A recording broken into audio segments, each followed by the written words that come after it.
Spiritual Torrents by Jeanne Guyon. Let judgment run down as water, and righteousness as a mighty stream. Amos, Part 1, Chapter 1. As soon as a soul is brought under divine influence, and its return to God is true and sincere, after the first cleansing which confession and contrition have effected, God imparts to it a certain instinct to return to Him in a most complete manner, and to become united to Him. The soul feels then that it was not created for the amusements and trifles of the world, but that it has a center and an end, to which it must be its aim to return, and out of which it can never find true repose. This instinct is very deeply implanted in the soul, more or less in different cases according to the designs of God, but all have a loving impatience to purify themselves and to adopt the necessary ways and means of returning to their source and origin, like rivers, which after leaving their source flow on continuously in order to precipitate themselves into the sea. You will observe that some rivers move gravely and slowly, and others with greater velocity. But there are rivers and torrents which rush with frightful impetuosity and which nothing can arrest. All the burdens which might be laid upon them and the obstructions which might be placed to impede their course would only serve to redouble their violence. It is thus with souls. Some go on quietly towards perfection and never reach the sea, or only very late, contented to lose themselves in some stronger and more rapid river, which carries them with itself into the sea. Others, which form the second class, flow on more vigorously and promptly than the first. They even carry with them a number of rivulets, but they are slow and idle in comparison with the last class, which rush onward with so much impetuosity that they are utterly useless. They are not available for navigation, nor can any merchandise be trusted upon them except at certain parts and at certain times. These are bold and mad rivers which dash against the rocks, which terrify by their noise and which stop at nothing. The second class are more agreeable and more useful. Their gravity is pleasing. They are all laden with merchandise, and we sail upon them without fear or peril. Let us look with divine aid at these three classes of persons under the three figures that I have proposed, and we will commence with the first, in order to conclude happily with the last. Chapter 2. The first class of souls are those who, after their conversion, give themselves up to meditation or even to works of charity. They perform some exterior austerities, endeavor little by little to purify themselves, to rid themselves of certain notable sins and even of voluntary venial ones. They endeavor with all their little strength to advance gradually, but it is feebly and slowly. As their source is not abundant, the dryness sometimes causes delay. There are even periods in times of aridity when they dry up altogether. They do not cease to flow from the source, but it is so feebly as to be barely perceptible.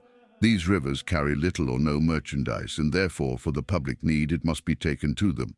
It is necessary at the same time that art should assist nature and find the means of enlarging them, either by canals or by the help of other rivers of the same kind, which are joined together and united to it, which rivers thus joined increase the body of water, and helping each other, put themselves in a condition to carry a few small boats, not to the sea, but to some of the chief rivers, of which we shall speak later. Such beings have usually little depth of spiritual life. They work outwardly and rarely quit their meditations, so that they are not fit for great things. In general, they carry no merchandise, that is to say, they can impart nothing to others, and God seldom uses them unless it be to carry a few little boats, that is, to minister to bodily necessities. And in order to be used, they must be discharged into the canals of sensible graces, or united to some others in religion, by which means several, of medium grace, manage to carry the small boat, but not into the sea itself, which is God, into that they never enter in this life, but only in the next. It is not that souls are not sanctified in this way. There are many people who pass for being very virtuous, who never get beyond it, God giving them lights conformed to their condition, which are sometimes very beautiful, and are the admiration of the religious world. The most highly favored of this class are diligent in the practice of virtue. They devise thousands of holy inventions and practices to lead them to God and to enable them to abide in His presence. But all is accomplished by their own efforts, aided and supported by grace, and their own works appear to exceed the work of God, His work only concurring with theirs. The spiritual life of this class only thrives in proportion to their work. If this work be removed, the progress of grace within them is arrested. They resemble pumps, which only yield water in proportion as they are agitated. You will observe in them a great tendency to assist themselves by means of their natural sensibilities, a vigorous activity, a desire to be always doing something more and something new to promote their perfection, and in their seasons of barrenness, an anxiety to rid themselves of it. They are subject to great variation. Sometimes they do wonders, at other times they languish and decline.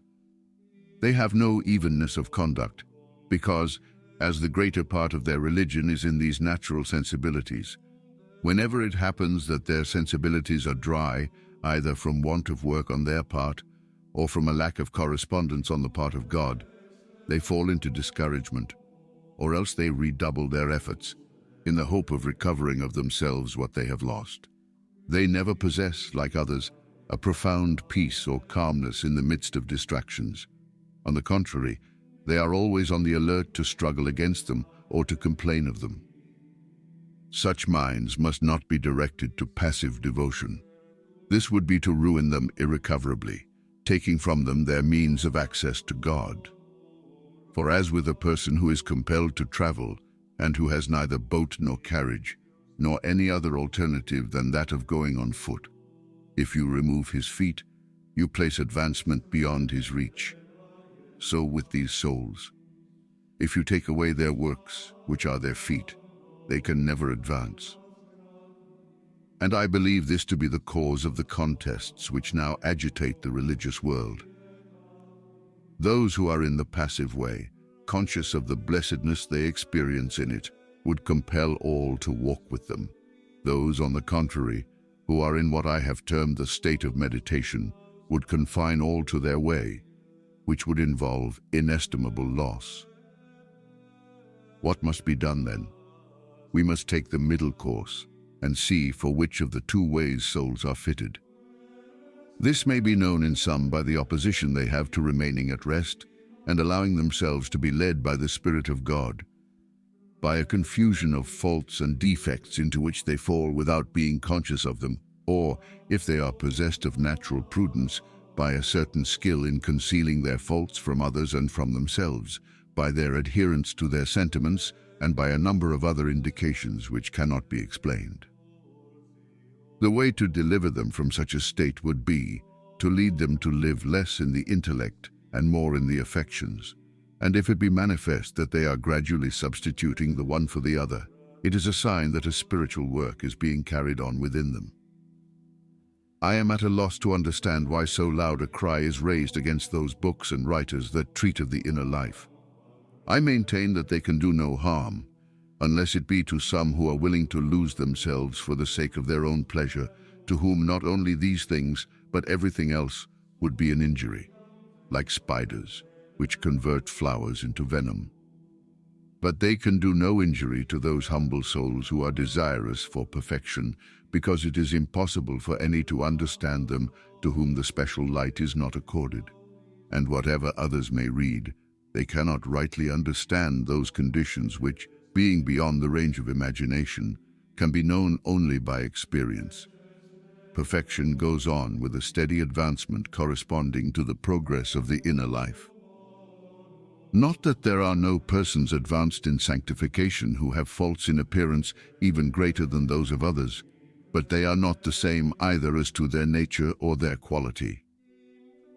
The second reason why I say that such books can do no harm is that they demand so much natural death, so much breaking off, so many things to be conquered and destroyed, that no one would ever have strength for the undertaking without sincerity of purpose.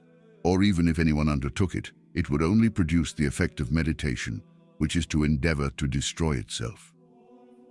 As for those who wish to lead others in their groove, and not in God's, and to place limits to their further advancement, as for those, I say, who know but one way, and would have all the world to walk in it, the evils which they bring upon others are irremediable, for they keep them all their lives stopping at certain things which hinder God from blessing them infinitely. It seems to me that we must act in the divine life as in a school. The scholars are not kept always in the same class, but are passed on to others more advanced. O human science, you are so little worth, and yet with you men do not fail to take every precaution. O science mysterious and divine, you are so great and so necessary, and yet they neglect you, they limit you, they contract you, they do violence to you. Oh, will there never be a school of religion? Alas, by wishing to make it a study, man has marred it. He has sought to give rules and limits to the Spirit of God, who is without limit. O poor powerless souls, you are better fitted to answer God's purposes, and if you are faithful, your devotion will be more pleasing to Him than that of those great intellects which make prayer a study rather than a devotion. More than this, I say that such souls as these, who appear so powerless and so incapable, are worthy of consideration, provided they only knock at the door and wait with a humble patience until it be opened to them. Those persons of great intellect and subtle understanding, who cannot remain a moment in silence before God, who make a continual babel, who are so well able to give an account of their devotion in all its parts, who go through it always according to their own will, and with the same method, who exercise themselves as they will on any subject which suggests itself to them, who are so well satisfied with themselves and their light, who expatiate upon the preparation and the methods of prayer, will make but little advance in it. And after 10 or 20 years of this exercise, it will always remain the same. Alas, when it is a question of loving a miserable creature, do they use a method for that? The most ignorant in such a matter are the most skillful. It is the same, and yet very different, with divine love. Therefore, if one who has never known such religion comes to you to learn it, teach him to love God much, and to let himself go with a perfect abandonment into love, and he will soon know it. If it be a nature slow to love, let him do his best, and wait in patience till love itself make itself beloved in its own way, and not in yours. Chapter 3. The second class are like those large rivers which move with a slow and steady course. They flow with pomp and majesty. Their course is direct and easily followed. They are charged with merchandise and can go on to the sea without mingling with other rivers. But they are late in reaching it, being grave and slow. There are even some who never reach it at all, and these, for the most part, lose themselves in other larger rivers, or else turn aside to some arm of the sea. Many of these rivers serve to carry merchandise, and are heavily laden with it. They may be kept back by sluices and turned off at certain points. Such are the souls in the passive way of sight. Their strength is very abundant. They are laden with gifts and graces and celestial favors. They are the admiration of their generation, and numbers of saints who shine as stars in the church have never passed this limit. This class is composed of two kinds. The first commenced in the ordinary way and have afterwards been drawn to passive contemplation. The others have been, as it were, taken by surprise. They have been seized by the heart, and they feel themselves loving without having learned to know the object of their love.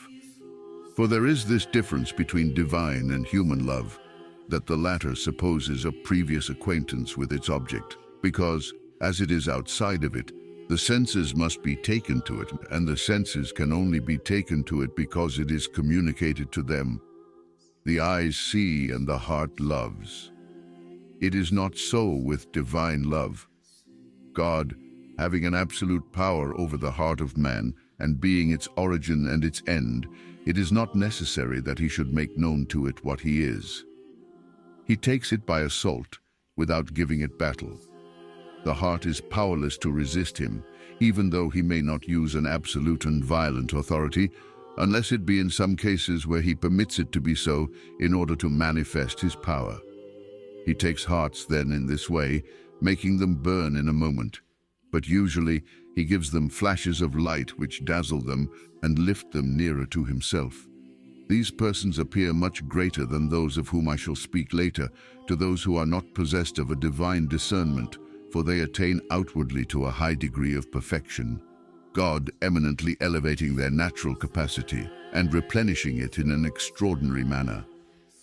And yet they are never really brought to a state of annihilation to self, and God does not usually so draw them out of their own being that they become lost in himself. Such characters as these are, however, the wonder and admiration of men. God bestows on them gifts upon gifts, graces upon graces, visions, revelations, inward voices, ecstasies, ravishments, and see. It seems as though God's only care was to enrich and beautify them, and to communicate to them his secrets. All joys are theirs. This does not imply that they bear no heavy crosses, no fierce temptations. These are the shadows which cause their virtues to shine with greater brilliancy. For these temptations are thrust back vigorously, the crosses are borne bravely. They even desire more of them. They are all flame and fire, enthusiasm and love. God uses them to accomplish great things, and it seems as though they only need to desire a thing in order to receive it from God, he finding his delight in satisfying all their desires and doing all their will. Yet in the same path, there are various degrees of progression, and some attain a far higher standard of perfection than others. Their danger lies in fixing their thoughts upon what God has done for them, thus stopping at the gifts, instead of being led through them to the giver. The design of God in the bestowal of his grace, and in the profusion with which he gives it, is to bring them nearer to himself. But they make use of it for an utterly different end. They rest in it, reflect upon it, look at it, and appropriate it. And hence arise vanity, complacence, self-esteem, the preference of themselves to others, and often the destruction of religious life. These people are admirable, in themselves considered, and sometimes by a special grace they are made very helpful to others, particularly if they have been brought from great depths of sin. But usually they are less fitted to lead others than those who come after. For being near to God themselves, they have a horror of sin, and often a shrinking from sinners, and never having experienced the miseries they see in others. They are astonished and unable to render either help or advice. They expect too great perfection and do not lead on to it little by little. And if they meet with weak ones, they do not aid them in proportion to their own advancement or in accordance with God's designs, but often even seek to avoid them. They find it difficult to converse with those who have not reached their own level, preferring a solitary life to all the ministry of love. If such persons were heard in conversation by those not divinely enlightened, they would be believed equal to the last class, or even more advanced. They make use of the same terms of death, loss of self, annihilation, etc.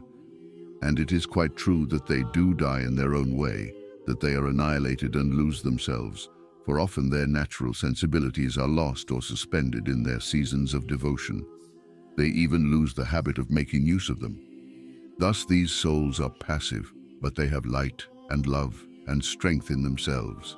They like to retain something of their own, it may be even their virtues, but in so delicate a form that only the divine eye can detect it.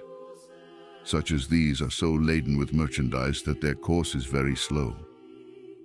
What must be done with them then to lead them out of this way? There is a more safe and certain path for them, even that of faith. They need to be led from the sensible to the supernatural, from that which is known and perceived to the very deep, yet very safe, darkness of faith. It is useless to endeavor to ascertain whether these things be of God or not, since they must be surpassed.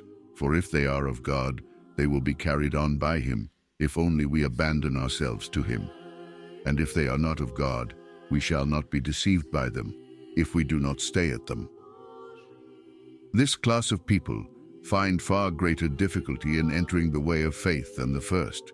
For as what they already possess is so great, and so evidently from God, They will not believe that there is anything higher in the church of God, therefore they cling to it.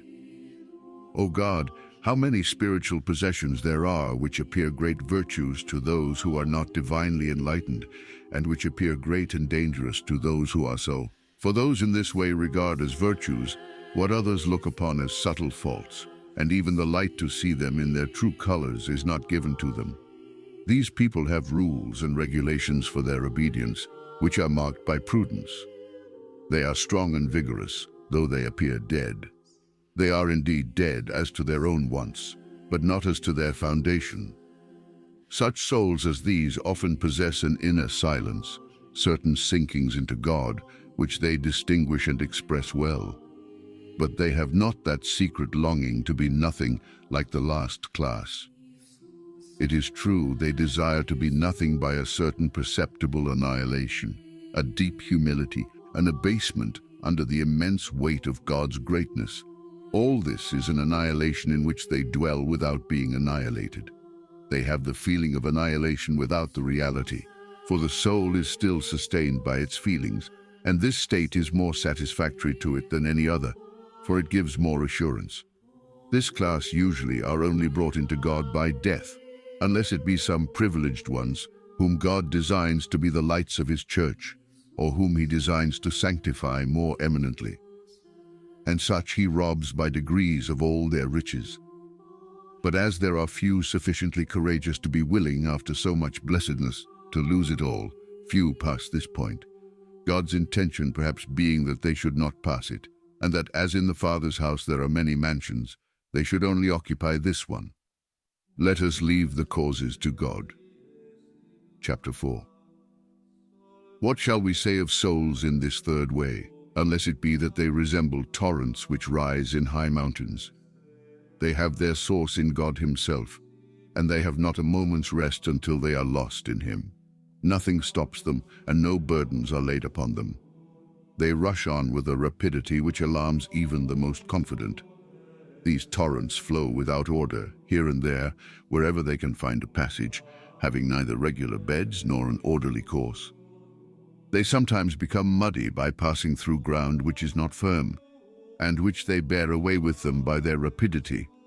Sometimes they appear to be irrecoverably lost. Then they reappear for a time, but it is only to precipitate themselves in another abyss, still deeper than the former one. It is the sport of these torrents to show themselves, to lose themselves, and to break themselves upon the rocks. Their course is so rapid as to be undiscernible, but finally, after having been dashed against rocks and many times lost and found again, they reach the sea, where they are lost to be found no more. And there, however poor, mean, useless, destitute of merchandise the poor torrent may have been, it is wonderfully enriched, for it is not rich with its own riches like other rivers, which only bear a certain amount of merchandise or certain rarities, but it is rich with the riches of the sea itself. It bears on its bosom the largest vessels. It is the sea which bears them, and yet it is the river, because the river, being lost in the sea, has become one with it. It is to be remarked that the river or torrent thus precipitated into the sea does not lose its nature, although it is so changed and lost as not to be recognized. It will always remain what it was, yet its identity is lost, not as to reality, but as to quality, for it so takes the properties of salt water that it has nothing peculiar to itself, and the more it loses itself and remains in the sea, the more it exchanges its own nature for that of the sea. For what, then, is not this poor torrent fitted? Its capacity is unlimited, since it is the same as that of the sea. It is capable of enriching the whole earth. O happy loss! Who can set thee forth? Who can describe the gain which has been made by this useless and good-for-nothing river, despised and looked upon as a mad thing, on which the smallest boat could not be trusted, because, not being able to restrain itself, it would have dragged the boat with it? What do you say of the fate of this torrent, O great rivers, which flow with such majesty, which are the delight and admiration of the world, and glory in the quantity of merchandise spread out upon you? The fate of this poor torrent, which you regard with contempt, or at best with compassion, what has it become? What use can it serve now? Or rather, what use can it not serve? What does it lack? You are now its servants, since the riches which you possess are only the overflow of its abundance, or a fresh supply which you are carrying to it. But before speaking of the happiness of a soul thus lost in God, we must begin with its origin and go on by degrees. The soul, as we have said, having proceeded from God, has a continual propensity to return to Him, because as He is its origin, He is also its final end. Its course would be interminable if it were not arrested or interrupted by sin and unbelief. Therefore the heart of man is perpetually in motion, and can find no rest till it returns to its origin and its center, which is God. Like fire, which being removed from its sphere is in continual agitation, and does not rest till it has returned to it. And then, by a miracle of nature, this element, so active itself as to consume everything by its activity, is at perfect rest.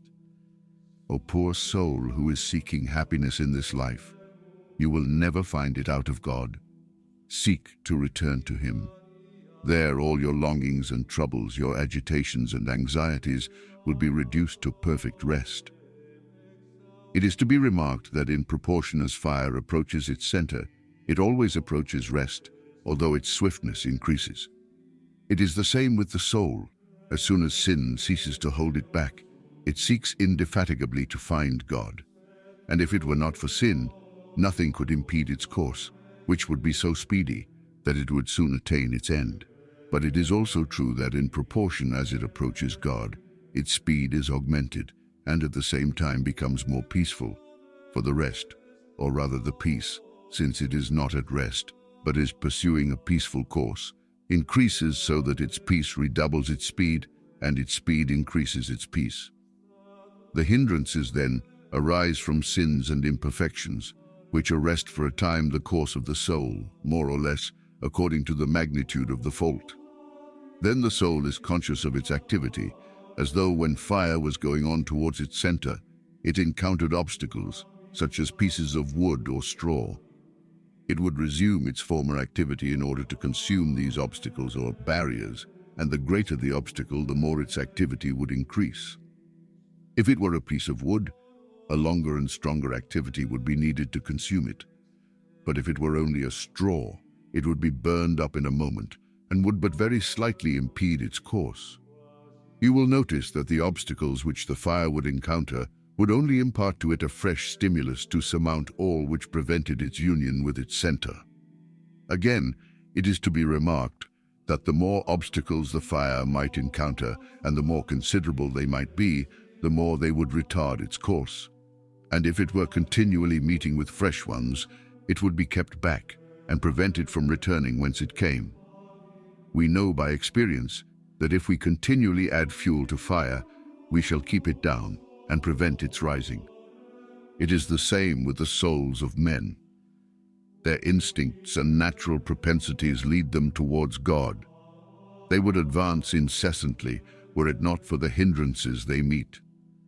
These hindrances are sins and imperfections, which prove the greater obstacles in the way of their return to God, according as they are serious and lasting, so that if they continue in sin, they will never reach their end. Those, therefore, who have not sinned so grossly as others should advance much more rapidly. This usually is the case, and yet it seems as though God took pleasure in making grace abound where sin has most abounded. Verse 20. I believe that one of the reasons of this to be found in those who have not grossly sinned is their estimation of their own righteousness. And this is an obstacle more difficult to surmount than even the grossest sins, because we cannot have so great an attachment to sins which are so hideous in themselves as we have to our own righteousness. And God, who will not do violence to liberty, leaves such hearts to enjoy their holiness at their own pleasure, while He finds delight in purifying the most miserable. And in order to accomplish His purpose, He sends a stronger and fiercer fire, which consumes those gross sins more easily than a slower fire consumes smaller obstacles. It even seems as though God loved to set up His throne in these criminal hearts, in order to manifest his power and to show how he can restore the disfigured soul to its original condition, and even make it more beautiful than it was before it fell. Those then who have greatly sinned and for whom I now write are conscious of a great fire consuming all their sins and hindrances.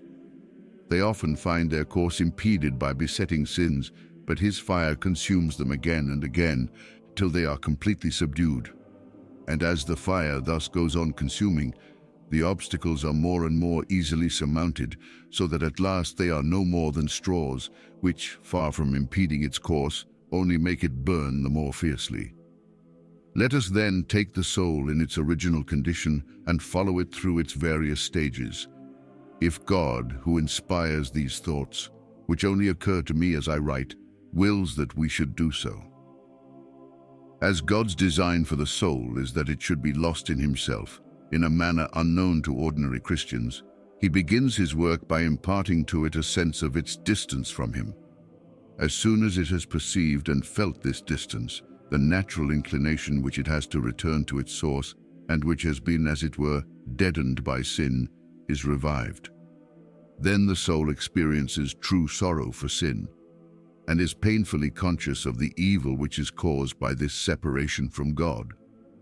This sentiment, thus implanted in the soul, leads it to seek the means of ridding itself of this trouble, and of entering into a certain rest which it sees from afar, but which only redoubles its anxiety and increases its desire to pursue it until it finds it.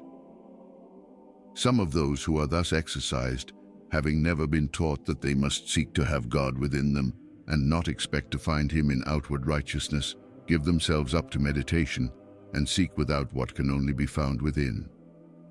This meditation, in which they seldom succeed, because God, who has better things in store for them, does not permit them to find any rest in such an experience, only serves to increase their longing, for their wound is at the heart, and they apply the plaster externally, which does but foster the disease instead of healing it. They struggle a long time with this exercise, and their struggling does but increase their powerlessness, and unless God, who himself assumes the charge of them, sends some messenger to show them a different way, they will lose their time and will lose it just so long as they remain unaided. But God, who is abundant in goodness, does not fail to send them help, though it may be but passing and temporary.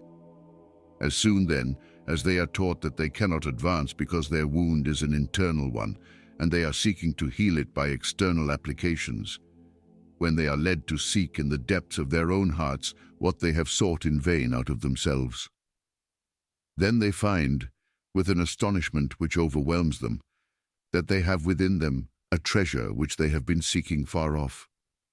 Then they rejoice in their new liberty. They marvel that prayer is no longer a burden, and that the more they retire within themselves, the more they taste of a certain mysterious something which ravishes them and carries them away, and they would wish ever to love thus, and thus to be buried within themselves. Yet what they experience, delightful as it may appear, does not stop them, if they are to be led into pure faith, but leads them to follow after something more, which they have not yet known. They are now all ardor and love. They seem already to be in paradise, for what they possess within themselves is infinitely sweeter than all the joys of earth. These they can leave without pain. They would leave the whole world to enjoy for 1 hour their present experience. They find that prayer has become their continual attitude. Their love increases day by day, so that their one desire is always to love and never to be interrupted. And as they are not now strong enough to be undisturbed by conversation, they shun and fear it. They love to be alone and to enjoy the caresses of their beloved. They have within themselves a counselor who lets them find no pleasure in earthly things, and who does not suffer them to commit a single fault, without making them feel by his coldness how much sin is displeasing to him. This coldness of God in times of transgression is to them the most terrible chastisement. It seems as though God's only care were to correct and reprove them, and his one purpose to perfect them. It is a surprise to themselves and to others that they change more in a month by this way, and even in a day, than in several years by the other. O God, It belongs only to thee to correct and to purify the hearts of thy children. God has yet another means of chastising the soul, when it is further advanced in the divine life, by making himself more fully known to it after it falls. Then the poor soul is covered with confusion. It would rather bear the most severe chastisement than this goodness of God after it has sinned. These persons are now so full of their own feelings that they want to impart them to others. They long to teach the whole world to love God. Their sentiments towards him are so deep, so pure, and so disinterested that those who hear them speak, if they are not divinely enlightened, believe them to have attained the height of perfection. They are fruitful in good works. There is no reasoning here, nothing but a deep and burning love. The soul feels itself seized and held fast by a divine force which ravishes and consumes it. It is like intoxicated persons who are so possessed with wine that they do not know what they are doing and are no longer masters of themselves. If such as these try to read, the book falls from their hands, and a single line suffices them. They can hardly get through a page in a whole day, however assiduously they may devote themselves to it. For a single word from God awakens that secret instinct which animates and fires them, so that love closes both their mouth and their eyes. They cannot utter verbal prayers, being unable to pronounce them. A heart which is unaccustomed to this does not know what it means, for it has never experienced anything like it before, and it does not understand why it cannot pray, and yet it cannot resist the power which overcomes it. It cannot be troubled, or be fearful of doing wrong, for he who holds it bound does not permit it either to doubt that it is he who thus holds it, or to strive against it. For if it makes an effort to pray, it feels that he who possesses it closes its lips and compels it by a sweet and loving violence to be silent. Not that the creature cannot resist and speak by an effort, but besides doing violence to himself, he loses this divine peace, and feels that he is becoming dry. He must allow himself to be moved upon by God at his will, and not in his own way. The soul in this state imagines itself to be in an inward silence, because its working is so gentle, so easy, and so quiet that it does not perceive it. It believes itself to have reached the summit of perfection, and it sees nothing before it but enjoyment of the wealth it possesses. These Christians, so ardent and so desirous after God, begin to rest in their condition and gradually and insensibly to lose the loving activity in seeking after God which formerly characterized them, being satisfied with their joy which they substituted for God himself. And this rest would be to them an irreparable loss, if God in his infinite goodness did not draw them out of this state to lead them into one more advanced. But before speaking of it, let us look at the imperfections of this state. Chapter 5. The soul, in the degree of which I have just spoken, can and does make great advances, going from love to love, and from cross to cross. But it falls so frequently and is so selfish that it may be said to move only at a snail's pace, although it appears to itself and to others to progress infinitely. The torrent is now in a flat country, and has not yet found the slope of the mountain down which it may precipitate itself and take a course which is never to be stopped. The faults of those in this degree are a certain self-esteem, more hidden and deeply rooted than it was before they had received these graces and favors from God, a certain secret contempt for others whom they see so far behind themselves, and a certain hardness for sin and sinners, a zeal of St. John before the descent of the Holy Ghost, when he wanted to call down fire from heaven upon the Samaritans to consume them, a certain confidence in their own safety and virtue, a secret pride which causes them to grieve specially over the faults which they commit in public. They appropriate the gifts of God and treat them as though they were their own. They forget weakness and poverty in the strength which they possess, so that they lose all self-distrust. Though all this and much more is to be found in persons in this degree, they are themselves unconscious of it. But these faults will make themselves known in time. The grace which they feel so strongly in themselves being an assurance to them that they have nothing to fear, They allow themselves to speak without being divinely commissioned. They are anxious to communicate what they feel to everyone else. It is true that they are of use to others, for their burning words take hold of the hearts of those who hear them. But apart from the fact that they cannot do the good they would do, if God would have them impart to others what they have received, they are giving out of their necessity and not of their abundance, so that they exhaust themselves, as you have seen several pools of water under a fountain. The fountain alone gives out of its abundance, and the pools only send into each other of the fullness which is communicated to them. But if the fountain be closed or turned aside, and the pools cease to overflow, then as they are cut off from the source, they dry up. This is precisely what happens to those in this degree. They want to be constantly sending out their waters, and it is not till late that they perceive that the water which they had was only for themselves, and that they are not in a state to communicate it, because they are not connected with the source. They are like bottles of scent which are left open. They find so much sweetness in the odor which they emit that they do not perceive the loss they themselves sustain. Yet they appear to practice virtue without any effort, since they are occupied only with a general love, without reason or motive. If you ask them what they do during the day, they will tell you that they love. But if you ask why they love, they will tell you that they do not know.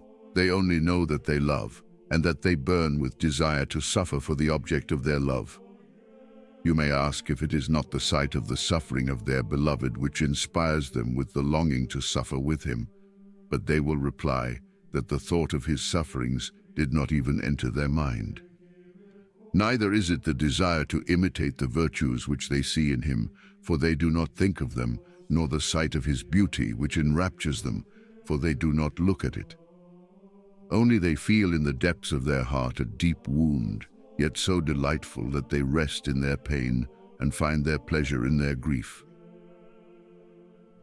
They believe now that they have arrived at the consummation of all, for though they are full of the faults I have mentioned, and many others yet more dangerous, which are better perceived in the following degree than in this, they rest in their fancied perfection, and stopping at the means which they mistake for the end, they would remain stationary if God did not bring the torrent, which is now like a peaceful lake on a mountaintop, to the brow of the hill in order to precipitate it, and to start it on a course which will be more or less rapid according to the depth of its fall. It appears to me that even the most advanced in this degree have a habit of concealing their faults, both from themselves and others, always finding excuses and extenuations, not designedly but from a certain love of their own excellence and a habitual dissimulation under which they hide themselves. The faults which cause them the deepest solicitude are those which are most apparent to others. They have a hidden love of self, stronger than ever, an esteem for their own position, a secret desire to attract attention, an affected modesty, a facility in judging others, and a preference for private devotion rather than domestic duties, which renders them the cause of many of the sins of those around them. This is of great importance. The soul, feeling itself drawn so strongly and sweetly, desires to be always alone and in prayer, which gives rise to two evils. The first, that in its seasons of greatest liberty, it spends too much time in solitude. The second, that when its vigor of love is exhausted, as it often is in this way, it has not the same strength in times of dryness. It finds it difficult to remain so long in prayer. It readily shortens the time. Its thoughts wander to exterior objects. Then it is discouraged and cast down, thinking that all is lost, and does everything in its power to restore itself to the presence and favor of God. But if such persons were strong enough to live an even life, and not to seek to do more in seasons of abundance than in times of barrenness, they would satisfy everyone. As it is, they are troublesome to those around them, to whom they cannot condescend, making it a favor to lay themselves out for the satisfaction of others. They preserve an austere silence when it is unnecessary, and at other times talk incessantly of the things of God. A wife has scruples about pleasing her husband, entertaining him, walking with him, or seeking to amuse him, but has none about speaking uselessly for 2 hours with religious devotees. This is horrible abuse. We ought to be diligent in the discharge of all duties, whatever their nature may be, and even if they do cause us inconvenience, we shall yet find great profit in doing this, not perhaps in the way we imagine, but in hastening the crucifixion of self. It even seems as though our Lord shows that such sacrifice is pleasing to him by the grace which he sheds upon it. I knew a lady who, when playing at cards with her husband in order to please him, experienced such deep and intimate communion with God as she never felt in prayer.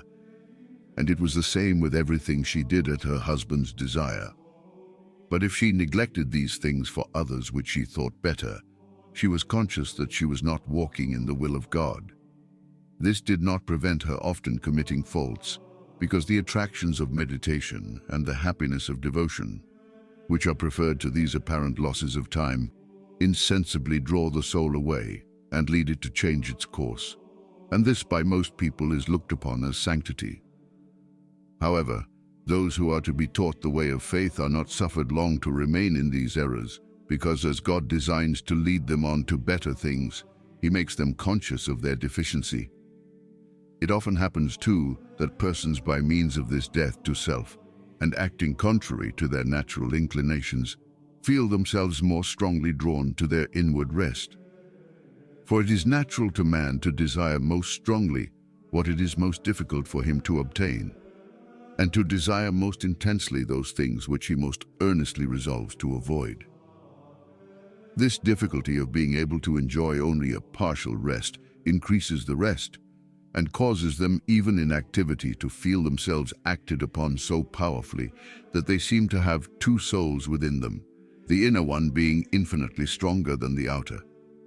But if they leave their duties in order to give the time to devotion, they will find it an empty form, and all its joy will be lost. By devotion I do not mean compulsory prayer, which is gone through as a duty that must not be avoided. Neither do I understand by activity the labors of their own choice, but those which come within the range of positive duty. If they have spare time at their disposal, by all means let them spend it in prayer. Nor must they lay upon themselves unnecessary burdens and call them obligations. When the taste for meditation is very great, the soul does not usually fall into these last-named errors, but rather into the former one, that of courting retirement. I knew a person who spent more time in prayer when it was painful to her than when she felt it a delight, struggling with the disinclination. But this is injurious to the health, because of the violence which it does to the senses and the understanding, which being unable to concentrate themselves upon any one object, and being deprived of the sweet communion which formerly held them in subjection to God, endure such torment, that the subject of it would rather suffer the greatest trial than the violence which is necessary to enable it to fix its thoughts on God. The person to whom I alluded sometimes passed 2 or 3 hours successively in this painful devotion, and she has assured me that the strangest austerities would have been delightful to her in comparison with the time thus spent. But as a violence so strong as this in subjects so weak is calculated to ruin both body and mind, I think it is better not in any way to regulate the time spent in prayer by our varying emotions. This painful dryness of which I have spoken belongs only to the first degree of faith, and is often the effect of exhaustion, and yet those who have passed through it imagine themselves dead, and write and speak of it as the most sorrowful part of the spiritual life. It is true they have not known the contrary experience, and often they have not the courage to pass through this, for in this sorrow the soul is deserted by God, who withdraws from it his sensible helps, but it is nevertheless caused by the senses, because being accustomed to see and to feel, and never having experienced a similar privation, they are in despair, which however is not of long duration, for the forces of the soul are not then in a state to bear for long such a pressure. It will either go back to seek for spiritual food, or else it will give all up. This is why the Lord does not fail to return. Sometimes he does not even suffer the prayer to cease before he reappears. And if he does not return during the hour of prayer, he comes in a more manifest way during the day. It seems as though he repented of the suffering he has caused to the soul of his beloved, or that he would pay back with usury what she has suffered for his love. If this consolation lasts for many days, it becomes painful. She calls him sweet and cruel. She asks him if he has only wounded her that she may die. But this kind lover laughs at her pain and applies to the wound a balm so sweet that she could ask to be continually receiving fresh wounds, that she might always find a new delight in a healing which not only restores her former health, but imparts one yet more abundant. Hitherto, it has only been a play of love, to which the soul would easily become accustomed if her beloved did not change his conduct. O poor hearts who complain of the flights of love! You do not know that this is only a farce, an attempt, a specimen of what is to follow. The hours of absence mark the days, the weeks, the months, and the years. You must learn to be generous at your own expense, to suffer your beloved to come and go at his pleasure. I seem to see these young brides. They are at the height of grief when their beloved leaves them. They mourn his absence as if it were death, and endeavor as far as they can to prevent his departure. This love appears deep and strong, but it is not so by any means. It is the pleasure they derive from the sight of their beloved, which they mourn after. It is their own satisfaction they seek, for if it were the pleasure of their beloved, they would rejoice in the pleasure which he found apart from them, as much as in that which he found with them. So it is self-interested love, though it does not appear such to them. On the contrary, they believe that they only love him for what he is. It is true, poor souls, you do love him for what he is, but you love him because of the pleasure you find in what he is. You reply that you are willing to suffer for your beloved. True, provided he will be the witness and the companion of your suffering. You say you desire no recompense. I agree. But you do desire that he should know of your suffering and approve of it. You want him to take pleasure in it. Is there anything more plausible than the desire that he for whom we suffer would know it and approve of it and take delight in it? Oh, how much you are out of your reckoning. Your jealous lover will not permit you to enjoy the pleasure which you take in seeing his satisfaction with your sorrow. You must suffer without his appearing to see it, or to approve of it, or to know it. That would be too great a gratification. What pain would we not suffer on such conditions? What? To know that our beloved sees our woes and takes an infinite pleasure in them. This is too great a pleasure for a generous heart. Yet I am sure the greatest generosity of those in this degree never goes beyond this. But to suffer without our beloved being aware of it, when he seems to despise what we do to please him, and to turn away from it. To have only scorn for what formerly seemed to charm him. To see him repay with a terrible coldness and distance what we do for his sake alone, and with terrible flights all our pursuit of him.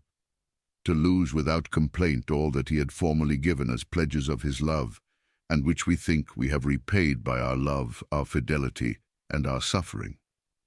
Not only uncomplainingly to suffer ourselves to be thus despoiled, but to see others enriched with our spoils, and nevertheless, not to cease to do what would please our absent love, not to cease following after him, and if by unfaithfulness or surprise we stop for a moment, to redouble our speed, without fearing or contemplating the precipices, although we fall 1,000 times, till we are so weary that we lose our strength and die from continual fatigue.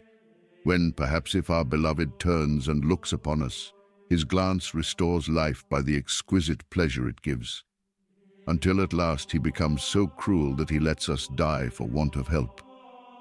All this, I say, belongs not to this state, but to that which follows. I must remark here that the degree of which I have been speaking is of very long duration, at least unless God intends the soul to make great advances, and many, as I have said, never pass it. Chapter 6. The torrent, having come to the brow of the hill, enters at the same time into the second degree of the passive way of faith. This soul, which was so peacefully resting on the mountain top, had no thought of leaving it. However, for want of a declivity, these waters of heaven by their stay upon earth were becoming tainted, For there is this difference between stagnant waters which have no outlet and those which are in motion and have an outlet, that the first, with the exception of the sea and those large lakes which resemble it, grow putrid, and their want of motion causes their destruction. But when, after leaving their source, they have an easy outlet, the more rapidly they flow, the more they are preserved. You will remember I remarked before of this soul that as soon as God imparted to it the gift of passive faith, He gave it at the same time an instinct to seek after Him as its center. But in its unfaithfulness it stifles by its repose this instinct to seek God, and would remain stationary if God did not revive this instinct by bringing it to the edge of the mountain, whence it is compelled to precipitate itself. At first it is sensible that it has lost that calmness which it expected to retain forever. Its waters, formerly so tranquil, begin to be noisy. A tumult is seen in its waves. They run and dash over. But where do they run? Alas, as they imagine, it is to their own destruction. If it were in their power to desire anything, they would wish to restrain themselves and return to their former calm. But this is impossible. The declivity is found. They must be precipitated from slope to slope. It is no longer a question of abyss or of loss. The water that is the soul always reappears and is never lost in this degree. It is embroiled and precipitated. One wave follows another, and the other takes it up and crashes it by its precipitation. Yet this water finds on the slope of the mountain certain flat places where it takes a little relaxation. It delights in the clearness of its waters, and it sees that its falls, its course, this breaking of its waves upon the rocks, have served to render it more pure. It finds itself delivered from its noise and storms, and thinks it has now found its resting place. And it believes this the more readily because it cannot doubt that the state through which it has just passed has greatly purified it. For it sees that its waters are clearer, and it no longer perceives the disagreeable odor which certain stagnant parts had given to it on the top of the mountain. It has even acquired a certain insight into its own condition. It has seen by the troubled state of its passions, the waves, that they were not lost, but only asleep.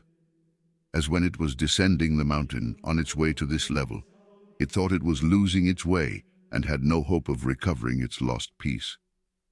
So now that it no longer hears the dash of its waves, that it finds itself flowing calmly and pleasantly along the sand, it forgets its former trouble, and never imagines there will be a return of it. It sees that it has acquired fresh purity, and does not fear that it will again become soiled. For here it is not stagnant, but flows as gently and brightly as possible. Ah, poor torrent! You think you have found your resting place and are firmly established in it.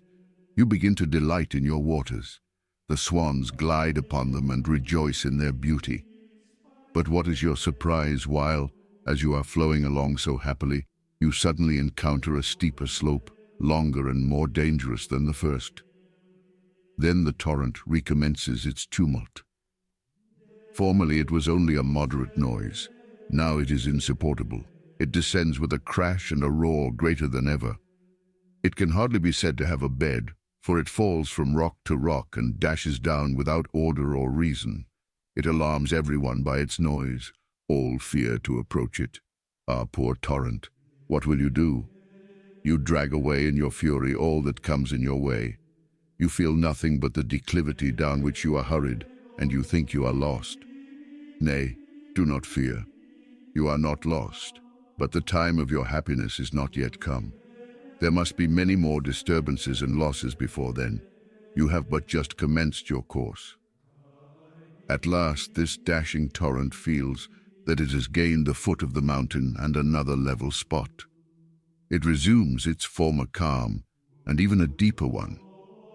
And after having passed what may be years in these changes, it enters into the third degree, before speaking of which, I will touch upon the condition of those who enter it and the first steps in it. The soul, having passed some time in tranquility of which we have spoken, which it imagines it has secured forever, and having, as it supposes, acquired all the virtues in their full extent, believing all its passions to be dead, when it is expecting to enjoy with the greatest safety a happiness it has no fear of losing, is astonished to find that, instead of mounting higher, or at least remaining in its present position, it comes to the slope of the mountain. It begins, to its amazement, to be sensible of an inclination for the things it had given up. It sees its deep calm suddenly disturbed. Distractions come in crowds, one upon another. The soul finds only stones in its path, dryness and aridity. A feeling of distaste comes into prayer. Its passions, which it thought were dead, but which were only asleep, all revive. It is completely astonished at this change. It would like either to return to the top of the mountain, or at least to remain where it is. But this cannot be. The declivity is found, and the soul must fall, not into sin, but into the privation of the previous degree and of feeling. It does its best to rise after it falls. It does all in its power to restrain itself and to cling to some devotional exercise. It makes an effort to recover its former peace. It seeks solitude in the hope of recovering it. But its labor is in vain. It resigns itself to suffer its dejection and hates the sin which has occasioned it. It longs to put things right, but can find no means of doing it. The torrent must go on its way. It drags with it all that is opposed to it. Then, seeing that it no longer finds support in God, it seeks it in the creature. But it finds none, and its unfaithfulness only increases its apprehension. At last, the poor bride, not knowing what to do, weeping everywhere for the loss of her beloved, is filled with astonishment when he again reveals himself to her. At first she is charmed at the sight, as she feared she had lost him forever. She is all the more happy because she finds that he has brought with him new wealth, a new purity, a great distrust of self. She has no longer the desire to stop as she formerly had. She goes on continuously but peacefully and gently, and yet she has fears lest her peace should be disturbed. She trembles lest she should again lose the treasure which is all the dearer to her because she had been so sensible of its loss. She is afraid she may displease him and that he will leave her again. She tries to be more faithful to him and not to make an end of the means. However, this repose carries away the soul, ravishes it and renders it idle. It cannot help being sensible of its peace, and it desires to be always alone. It has again acquired a spiritual greediness. To rob it of solitude is to rob it of life. It is still more selfish than before, what it possesses being more delightful. It seems to be in a new rest. It is going along calmly, when all at once it comes to another descent, steeper and longer than the former one. It is suddenly seized with a fresh surprise. It endeavors to hold itself back, but in vain. It must fall. It must dash on from rock to rock. It is astonished to find that it has lost its love for prayer and devotion. It does violence to itself by continuing in it. It finds only death at every step. That which formerly revived it is now the cause of its death. Its peace has gone and has left a trouble and agitation stronger than ever, caused as much by the passions, which revive, though against its will, with the more strength as they appeared the more extinct, as by crosses, which increase outwardly, and which it has no strength to bear. It arms itself with patience. It weeps, groans, and is troubled. The bride complains that her beloved has forsaken her, but her complaints are unheeded. Life has become death to her. All that is good she finds difficult, but has an inclination towards evil which draws her away. But she can find no rest in the creature, having tasted of the Creator. She dashes on more vehemently, and the steeper the rocks and the greater the obstacles which oppose her course, the more she redoubles her speed. She is like the dove from the ark, which, finding no rest for the sole of its foot, was obliged to return. But alas, what could the poor dove have done if, when it desired to re-enter the ark, Noah had not put out his hand to take it in? It could only have fluttered round about the ark, seeking rest but finding none. So this poor dove flutters round the ark till the divine Noah, having compassion on her distress, opens the door and receives her to himself. O wonderful and loving invention of the goodness of God! He only eludes the search of the soul to make it flee more quickly to him. He hides himself that he may be sought after. He apparently lets her fall, that he may have the joy of sustaining her and raising her up. O strong and vigorous ones, who have never experienced these artifices of love, these apparent jealousies, these flights, lovely to the soul which has passed them, but terrible to those who experience them. You, I say, who do not know these flight of love, because you are satisfied with the abiding presence of your beloved. Or if he hide himself, it is for so short a time that you cannot judge of the joy of his presence by the pain of a long absence. You have never experienced your weakness and your need of his help. But those who are thus forsaken learn to lean no longer on themselves, but only on the beloved. His rigors have rendered his gentleness the more needful for them.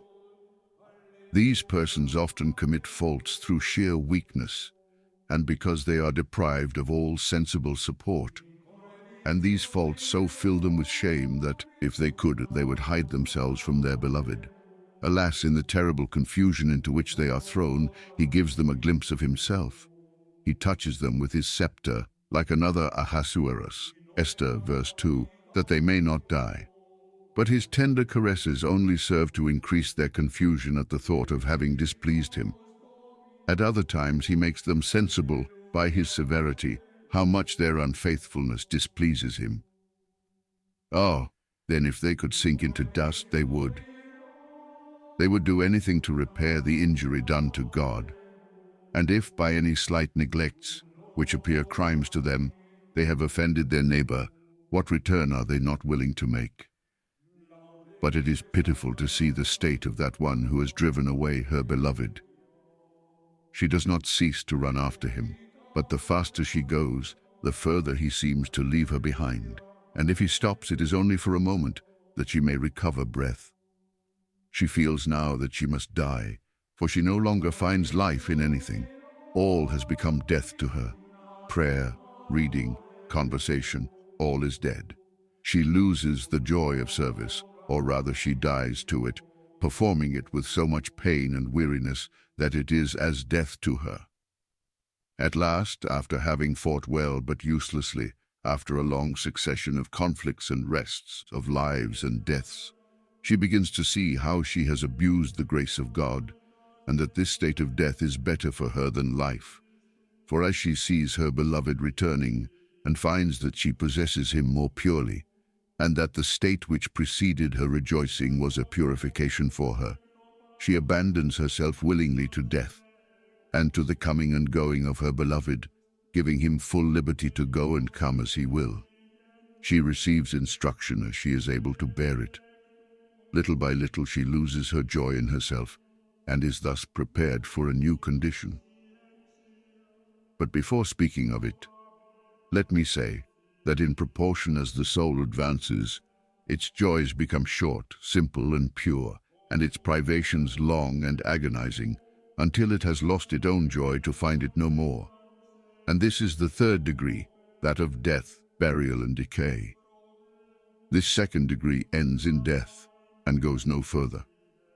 Chapter 7, Section 1.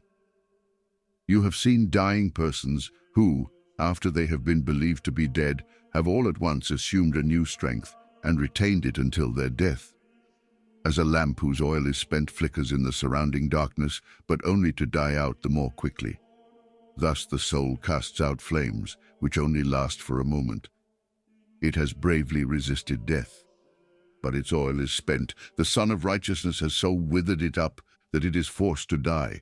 But does this sun design anything else with its fierce rays except the consumption of the soul? And the poor soul thus burned thinks that it is frozen. The truth is that the torment it suffers prevents its recognizing the nature of its pain.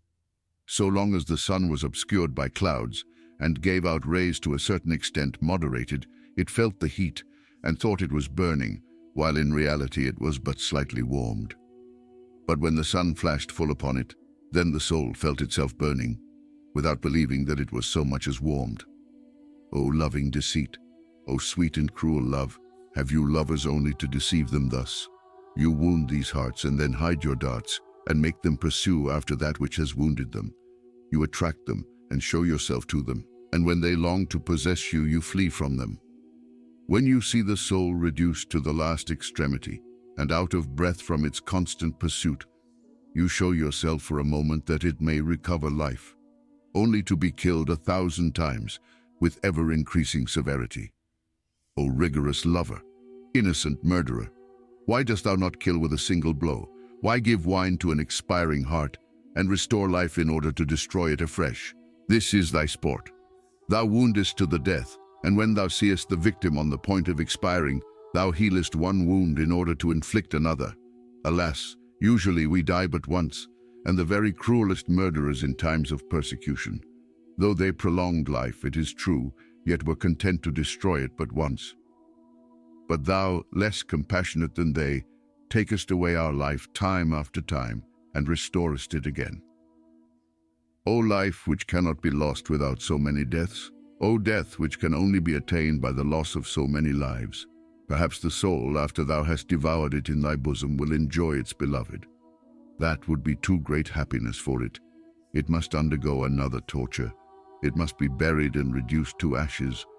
But perhaps it will then arrive at the end of its sufferings, for bodies which decay suffer no longer. Oh, it is not thus with the soul. It suffers continually, and burial, decay, and nothingness are even more sensibly felt by it than death itself. This degree of death is extremely long, and as I have said that very few pass the other degrees, so I say that far less pass this one. Many people have been astonished to see very holy persons who have lived like angels die in terrible anguish and even despairing of their salvation. It is because they have died in this mystical death, and as God wished to promote their advancement because they were near their end, He redoubled their sorrow.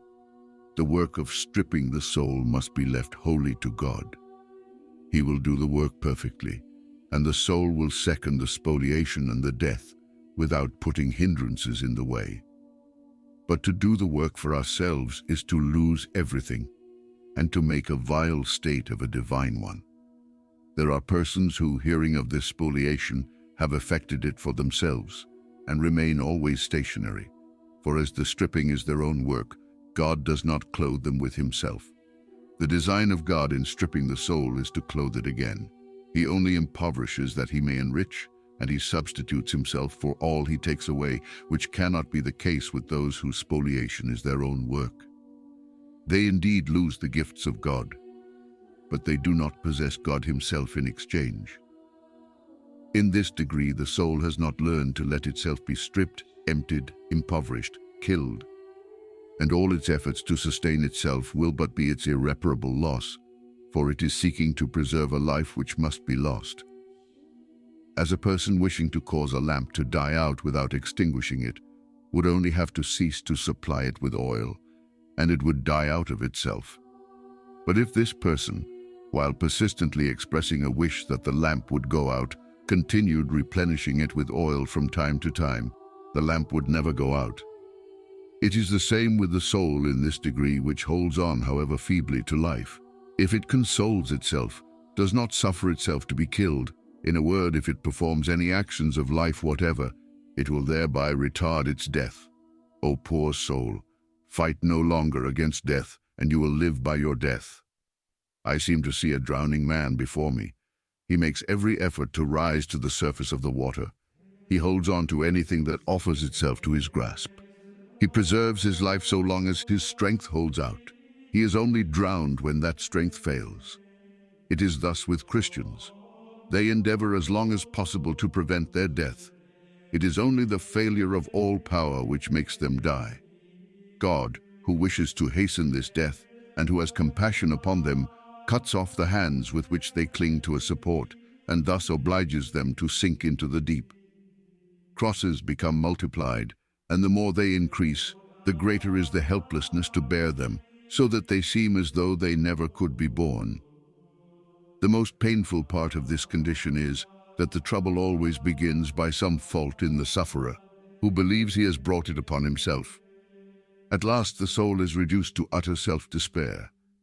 It consents that God should deprive it of the joy of his gifts, and admits that he is just in doing it. It does not even hope to possess these gifts again. When those who are in this condition see others who are manifestly living in communion with God, their anguish is redoubled, and they sink in the sense of their own nothingness. They long to be able to imitate them, but finding all their efforts useless, they are compelled to die. They say in the language of Scripture, "The thing which I greatly feared is come upon me." Job 3.25. What, they say, to lose God and to lose him forever, without the hope of ever finding him again. To be deprived of love for time and for eternity. To be unable to love him whom I know to be so worthy of my affection. Oh, is it not sufficient, divine lover, to cast off your spouse, to turn away from her without compelling her to lose love, and lose it as it seems forever? She believes she has lost it, and yet she never loved more strongly or more purely. She has indeed lost the vigor, the sensible strength of love. But she has not lost love itself. On the contrary, she possesses it in a greater degree than ever. She cannot believe this, and yet it is easily known. For the heart cannot exist without love. If it does not love God, its affection is concentrated upon some other object. But here the bride of Christ is far from taking pleasure in anything. She regards the revolt of her passions and the involuntary faults as terrible crimes which draw upon her the hatred of her beloved. She seeks to cleanse and to purify herself, but she is no sooner washed than she seems to fall into a slough, yet more filthy and polluted than that from which she has just escaped. She does not see that it is because she runs that she contracts defilement and falls so frequently, yet she is so ashamed to run in this condition that she does not know where to hide herself. Her garments are soiled. She loses all she has in the race. Her bridegroom aids in her spoliation for two reasons. The first, because she has soiled her beautiful garments by her vain complacencies and has appropriated the gifts of God in reflections of self-esteem. The second, because in running, her course will be impeded by this burden of appropriation. Even the fear of losing such riches would lessen her speed. O poor soul, what art thou become? Formerly thou was the delight of thy bridegroom when he took such pleasure in adorning and beautifying thee. Now thou art so naked, so ragged, so poor, that thou dares neither to look upon thyself nor to appear before him. Those who gaze upon thee, who, after having so much admired thee, see thee now so disfigured, believe that either thou hast grown mad, or that thou hast committed some great crime which has caused thy beloved to abandon thee. They do not see that this jealous husband, who desires that his bride should be his alone, seeing that she is amusing herself with her ornaments, that she delights in them, that she is in love with herself.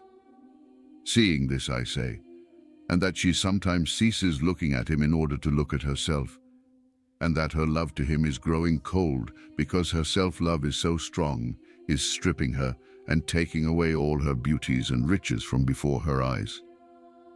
In the abundance of her wealth, she takes delight in contemplating herself. She sees good qualities in herself, which engage her affection and alienate it from her bridegroom. In her foolishness, she does not see that she is only fair with the beauties of her beloved, and that if he removed these, she would be so hideous that she would be frightened at herself. More than this, she neglects to follow him wherever he goes. She fears lest she may spoil her complexion or lose her jewels. O jealous love, how well is it that thou comest to chastise this proud one, and to take from her what thou hast given, that she may learn to know herself, and that, being naked and destitute, nothing may impede her course. Thus then, our Lord strips the soul little by little, robbing her of her ornaments, all her gifts, positions, and favors, that is, as to her perception or conscious possession of them, which are like jewels that weigh her down. Then he takes away her natural capacities for good, which are her garments, after which he destroys her personal beauty, which sets forth divine virtue, which she finds it impossible to practice. This spoliation commences with the graces, gifts, and favors of conscious love. The bride sees that her husband takes from her, little by little, the riches he had bestowed upon her. At first she is greatly troubled by this loss, but what troubles her the most is not so much the loss of her riches as the anger of her beloved, for she thinks it is in anger that he thus takes back his gifts. She sees the abuse she had made of them and the delight she had been taking in them, which so fills her with shame that she is ready to die of confusion. She lets him do as he will, and dares not say, "Why dost thou take from me what thou hast given?" For she sees that she deserves it, and looks on in silence. Though she keeps silence, it is not so profound now as afterwards. It is broken by mingled sobs and sighs. But she is astonished to find, when she looks at her bridegroom, that he appears to be angry with her for weeping over his justice towards her, in no longer allowing her the opportunity of abusing his gifts, and for thinking so lightly of the abuse she has made of them. She tries then to let him know that she does not care about the loss of his gifts, if only he will cease his anger towards her. She shows him her tears and her grief at having displeased him. It is true that she is so sensible of the anger of her beloved that she no longer thinks of her riches. After allowing her to weep for a long time, her lover appears to be appeased. He consoles her, and with his own hand he dries her tears. What a joy it is to her to see the new goodness of her beloved after what she has done.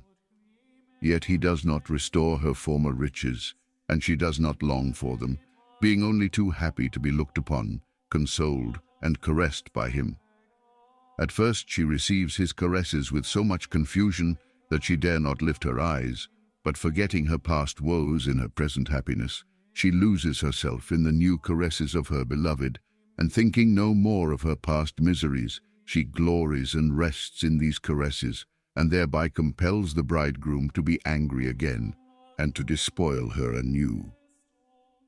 It must be observed that God despoils the lost little by little, and the weaker the souls may be, the longer the spoliation continues, while the stronger they are, the sooner it is completed, because God despoils them oftener and of more things at once.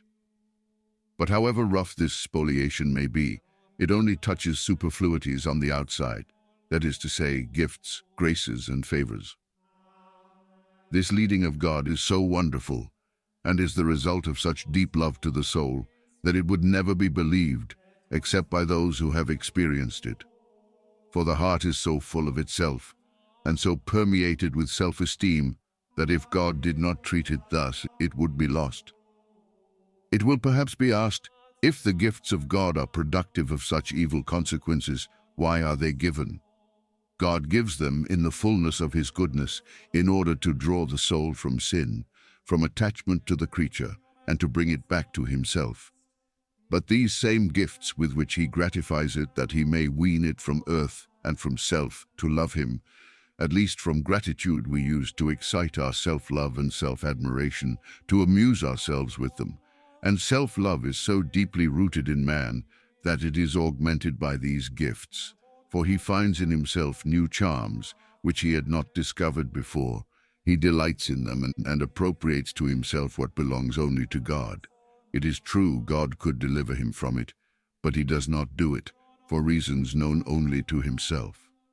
The soul, thus despoiled by God, loses a little of its self-love, and begins to see that it was not so rich as it fancied, but that all its virtue was in Christ. It sees that it has abused his grace, and consents that he should take back his gifts. The bride says, "I shall be rich with the riches of my bridegroom, and though he may keep them, yet, from my union in heart with him, they will still be mine." She is even glad to lose these gifts to God. She finds herself unencumbered, better fitted for walking. Gradually, she becomes accustomed to this spoliation. She knows it has been good for her. She is no longer grieved because of it, and, as she is so beautiful, she satisfies herself that she will not cease to please her bridegroom by her natural beauty and her simple garments, as much as she could with all her ornaments. Chapter 7. Section 2. When the poor bride is expecting always to live in peace, in spite of this loss, and sees clearly the good which has resulted to her from it, and the harm she had done to herself by the bad use which she had made of the gifts which now have been taken from her. She is completely astonished to find that the bridegroom, who had only given her temporary peace because of her weakness, comes with yet greater violence to tear off her clothing from her. Alas, poor bride, what wilt thou do now? This is far worse than before, for these garments are necessary to her, and it is contrary to all propriety to suffer herself to be stripped of them. Oh, it is now that she makes all the resistance in her power. She brings forward all the reasons why her bridegroom should not thus leave her naked. She tells him that it will bring reproach upon himself. Alas, she cries, I have lost all the virtues which thou hast bestowed upon me, thy gifts, the sweetness of thy love. But still I was able to make an outward profession of virtue. I engaged in works of charity. I prayed assiduously, even though I was deprived of thy sensible benefits. But I cannot consent to lose all this. I was still clothed according to my position and looked upon by the world as thy bride, but if I lose my garments, it will bring shame upon thee. It matters not, poor soul, thou must consent to this loss also. Thou dost not yet know thyself. Thou believest that thy raiment is thine own, and that thou canst use it as thou wilt.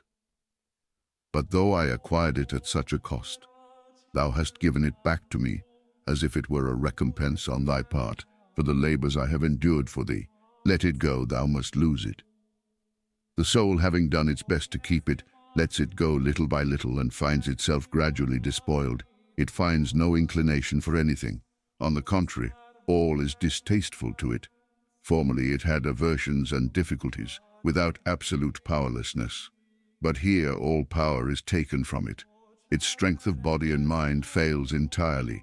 The inclination for better things alone remains, and this is the last robe, which must finally be lost. This is done very gradually, and the process is extremely painful, because the bride sees all the while that it has been caused by her own folly. She dare not speak lest she may irritate the bridegroom, whose anger is worse to her than death. She begins to know herself better, to see that she is nothing in herself, and that all belongs to her bridegroom. She begins to distrust herself, and little by little she loses her self-esteem. But she does not yet hate herself, for she is still beautiful though naked. From time to time she casts a pitiful look towards the bridegroom, but she says not a word. She is grieved at his anger.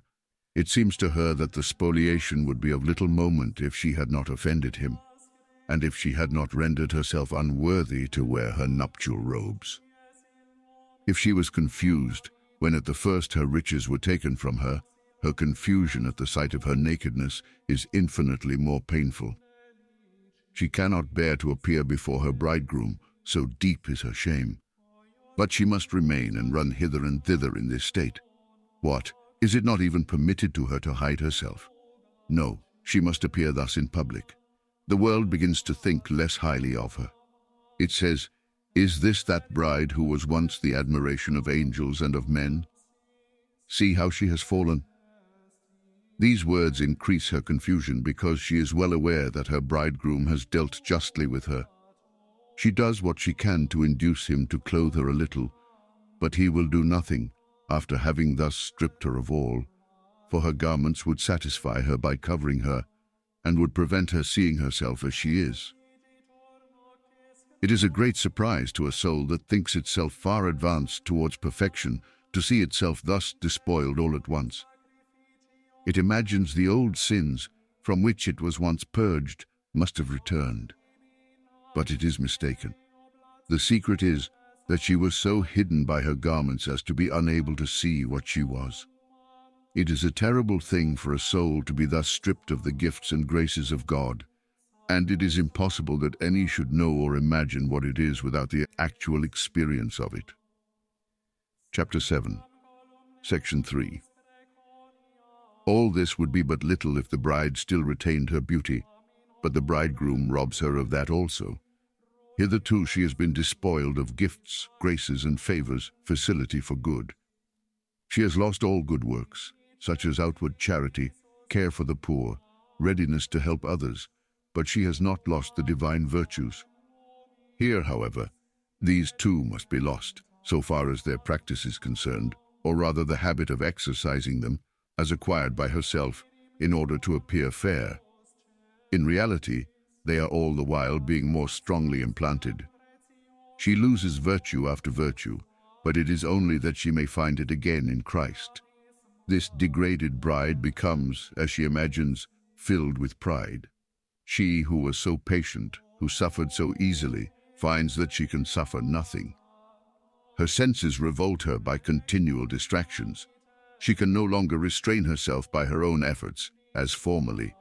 And what is worse, she contracts defilement at every step. She complains to her beloved that the watchmen that go about the city have found her and wounded her. Cant. Verse 7. I ought, however, to say that persons in this condition do not sin willingly. God usually reveals to them such a deep-seated corruption within themselves that they cry with Job, "Oh, that thou wouldest hide me in the grave, that thou wouldest keep me in secret, until thy wrath be past." Job 14.13.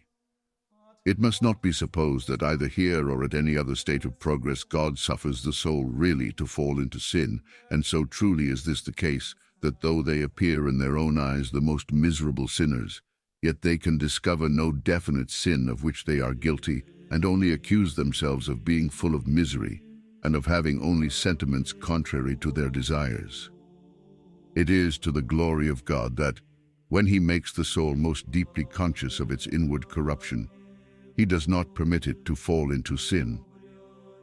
What makes its sorrow so terrible is that it is overwhelmed with a sense of the purity of God, and that purity makes the smallest imperfection appear as a heinous sin, because of the infinite distance between the purity of God and the impurity of the creature. The soul sees that it was originally created pure by God, and that it has contracted not only the original sin of Adam, but thousands of actual sins, so that its confusion is greater than can be expressed.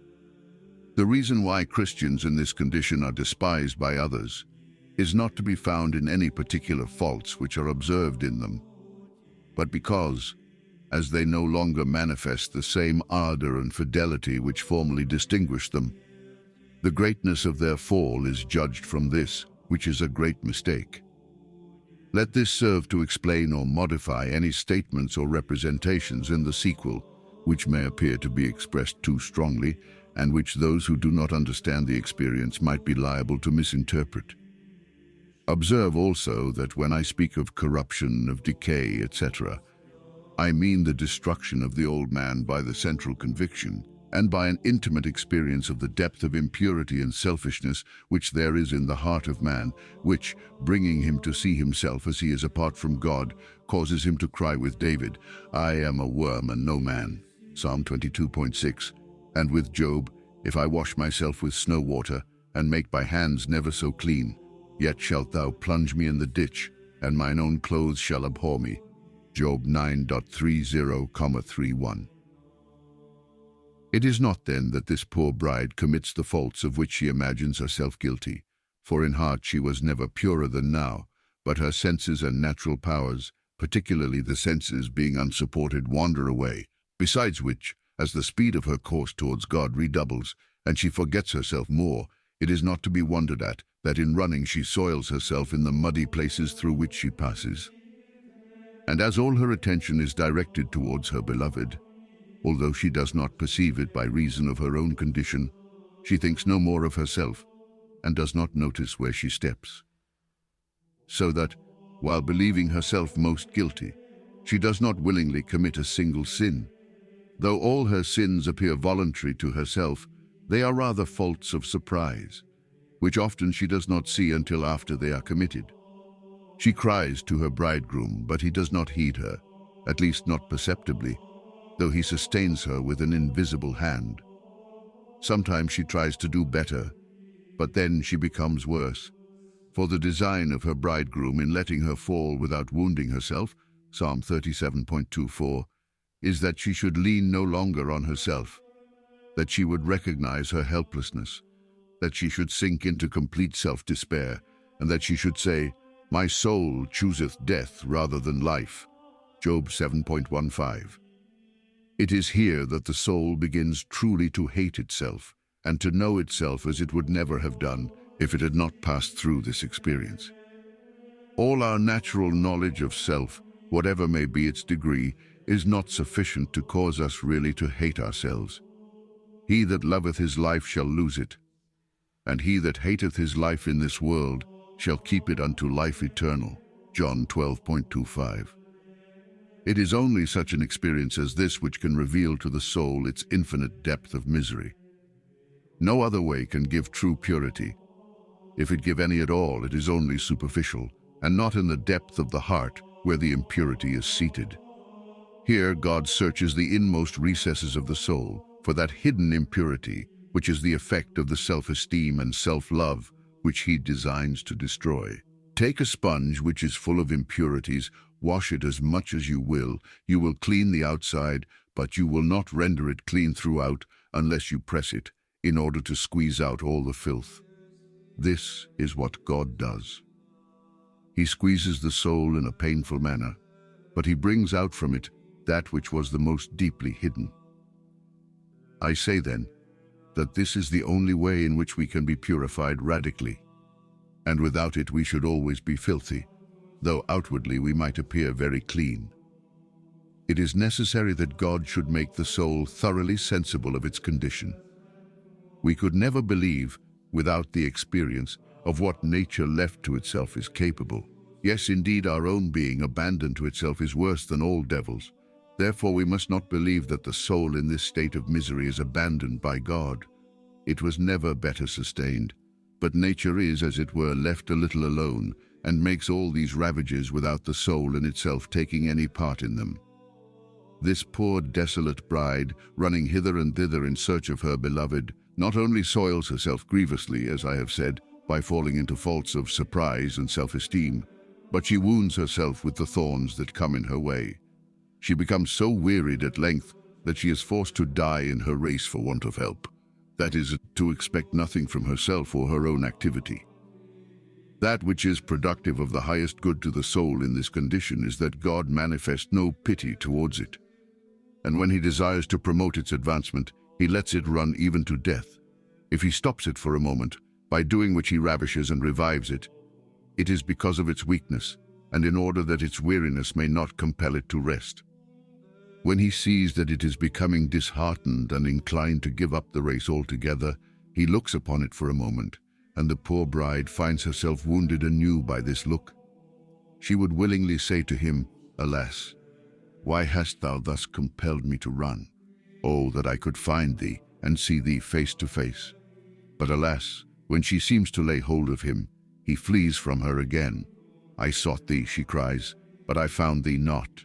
Cant 3.1.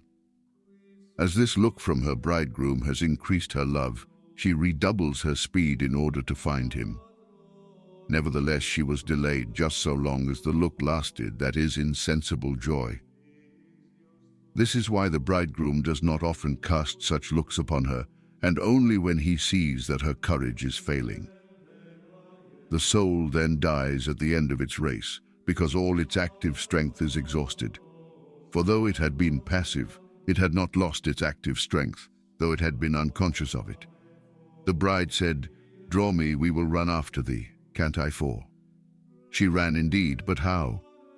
By the loss of all, as the sun travels incessantly, yet without quitting his repose. In this condition she so hates herself that she can hardly suffer herself. She thinks her bridegroom has good reason to treat her as he does, and that it is his indignation against her which makes him leave her. She does not see that it is in order to make her run that he flees, that it is in order that he may purify her that he suffers her to become so soiled. When we put iron in the fire to purify it and to purge it from its dross, it appears at first to be tarnished and blackened, but afterwards it is easy to see that it has been purified. Christ only makes his bride experience her own weakness, that she may lose all strength and all support in herself, and that, in her self-despair, he may carry her in his arms, and she may be willing to be thus born. For whatever her course may be, she walks as a child. But when she is in God and is born by Him, her progress is infinite, since it is that of God Himself. In addition to all this degradation, the bride sees others adorned with her spoils. When she sees a holy soul, she dare not approach it. She sees it adorned with all the ornaments which her bridegroom has taken from her. But though she admires it and sinks into the depths of nothingness, she cannot desire to have these ornaments again. So conscious is she of her unworthiness to wear them. She thinks it would be a profanation to put them upon a person so covered with mud and defilement. She even rejoices to see that, if she fills her beloved with horror, there are others in whom he can take delight, and whom she regards as infinitely happy in having gained the love of her God. As for the ornaments, though she sees others decorated with them, she does not suppose that these are the sources of their happiness. If she sees any blessedness in the possession of them, it is because they are the tokens of the love of her beloved. When she is thus sensible of her littleness in the presence of such as these, whom she regards as queens, she does not know the good which will result to her from this nakedness, death, and decay. Her bridegroom only unclothes her that he may be himself her clothing. Put ye on the Lord Jesus Christ, says St. Paul, Rome 13.14. He only kills her that he may be her life. If we be dead with Christ, we believe that we shall also live with him. He only annihilates her that she may be transformed in himself. This loss of virtue is only brought about by degrees, as well as the other losses, and this apparent inclination for evil is involuntary, for that evil which makes us so vile in our own eyes is really no evil at all. The things which bring defilement to these persons are certain faults which only lie in the feelings. As soon as they see the beauty of a virtue, they seem to be incessantly falling into a contrary vice. For example, if they love truth, they speak hastily or with exaggeration, and fancy they lie at every moment, although in fact they do but speak against their sentiment. And it is thus with all the other virtues. The more important these virtues are, and the more strongly they cling to them, because they appear the more essential, the greater is the force with which they are torn from them.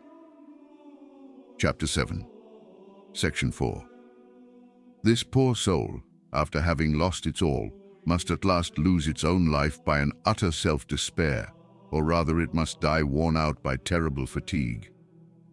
Prayer in this degree is extremely painful, because the soul, being no longer able to make use of its own powers, of which it seems to be entirely deprived, and God having taken from it a certain sweet and profound calm which supported it, is left like those poor children whom we see running here and there in search of bread, yet finding no one to supply their need, so that the power of prayer seems to be as entirely lost as if we had never possessed it. But with this difference, that we feel the pain occasioned by the loss, because we have proved its value by its possession, while others are not sensible of the loss, because they have never known its enjoyment. The soul, then, can find no support in the creature. And if it feels itself carried away by the things of the earth, it is only by impetuosity, and it can find nothing to satisfy it. Not that it does not seek to abandon itself to the things in which it formerly delighted, but alas, it finds in them nothing but bitterness, so that it is glad to leave them again, taking nothing back but sadness at its own unfaithfulness.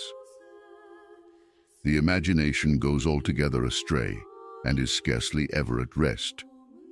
The three powers of the soul, the understanding, the memory, and the will, by degrees lose their life, so that at length they become altogether dead, which is very painful to the soul, especially as regards the will, which had been tasting I know not what of sweetness and tranquility, which comforted the other powers in their deadness and powerlessness. This unexplainable something which sustains the soul at its foundation, as it were, is the hardest of all to lose, and that which the soul endeavors the most strenuously to retain. For as it is too delicate, so it appears the more divine and necessary. It would consent willingly to be deprived of the two other powers, and even of the will, so far as it is a distinct and perceived thing, if only this something might be left. For it could bear all its labors, if it may have within itself the witness that it is born of God. However, this must be lost, like the rest that is, as to the sentiment, and then the soul enters into the sensible realization of all the misery with which it is filled. And it is this which really produces the spiritual death. For whatever misery the soul might endure, if this, I know not what, were not lost, it would not die. And if, on the other hand, this were lost without the soul being conscious of its misery, it would be supported and would not die. It can easily understand that it must give up all dependence upon its own feelings or upon any natural support, but to lose an almost imperceptible comfort, and to fall from weakness, to fall into the mire, to this it cannot consent. This is where reason fails. This is where terrible fears fill the heart, which seems to have only sufficient life to be sensible of its death. It is, then, the loss of this imperceptible support and the experience of this misery which causes death.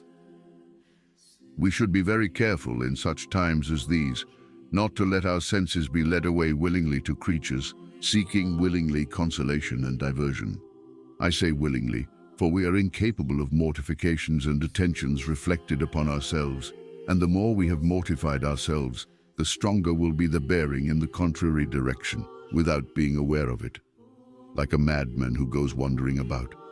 If you attempt to keep him too rigorously within bounds, apart from its being useless, it would retard his death. What must we do then? We must be careful to give no support to the senses, to suffer them, and to let them find recreation in innocent ways, for as they are not capable of an inward operation, by endeavoring to restrain them we should injure health and even mental strength. What I say applies only to this degree, for if we were to make this use of the senses in the time of the strength and activity of grace, we should do wrong, and our Lord himself in his goodness makes us see the conduct that we should pursue. For at first he puts such a pressure on the senses, they have no liberty. They only have to desire something in order to be deprived of it. God orders it thus that the senses may be drawn from their imperfect operation to be confined within the heart, and in severing them outwardly, he binds them inwardly so gently that it costs them little to be deprived of everything. They even find more pleasure in this deprivation than in the possession of all things. But when they are sufficiently purified, God, who wishes to draw the soul out of itself with a contrary movement, permits the senses to expand outwardly, which appears to the soul as a great impurity.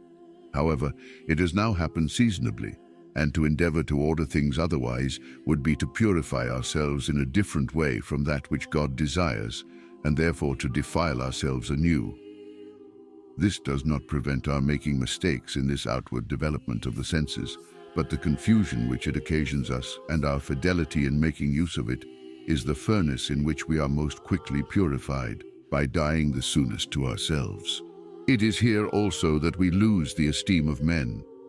They look on us with contempt and say, "Are not these the persons whom we formerly admired? How are they become thus disfigured?" Alas, we reply, look not upon me because I am black. Cant 1.6. It is the sun which has thus discolored me.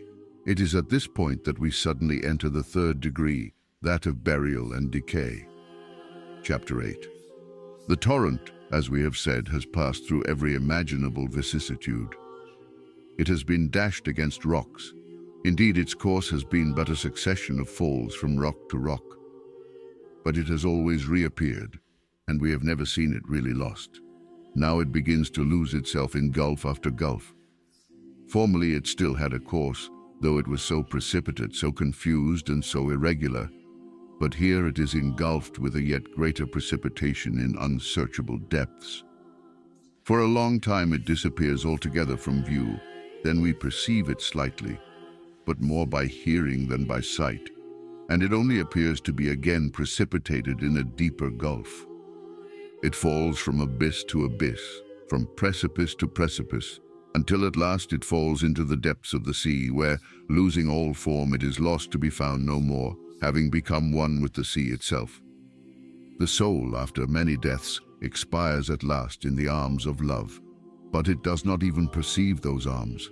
It has no sooner expired then it loses all vital action, all desire, inclination, tendency, choice, repugnance, and aversion. As it draws near to death, it grows weaker, but its life, though languishing and agonizing, is still life. And while there is life, there is hope, even though death be inevitable. The torrent must be buried out of sight. O God, what is this? What were only precipices become abysses. The soul falls into a depth of misery from which there is no escape. At first this abyss is small, but the further the soul advances, the stronger does it appear, so that it goes from bad to worse. For it is to be remarked that when we first enter a degree, there clings to us much that we have brought in with us, and at the end we already begin to feel symptoms of that which is to come. It is also noticeable that each degree contains within it an infinitude of others. A man, after his death and before his burial, is still among the living. He still has the face of a man, though he is an object of terror. Thus the soul, in the commencement of this degree, still bears some resemblance to what it was before. There remains in it a certain secret impression of God, as there remains in the dead body a certain animal heat which gradually leaves it. The soul still practices devotion and prayer, but this is soon taken away from it.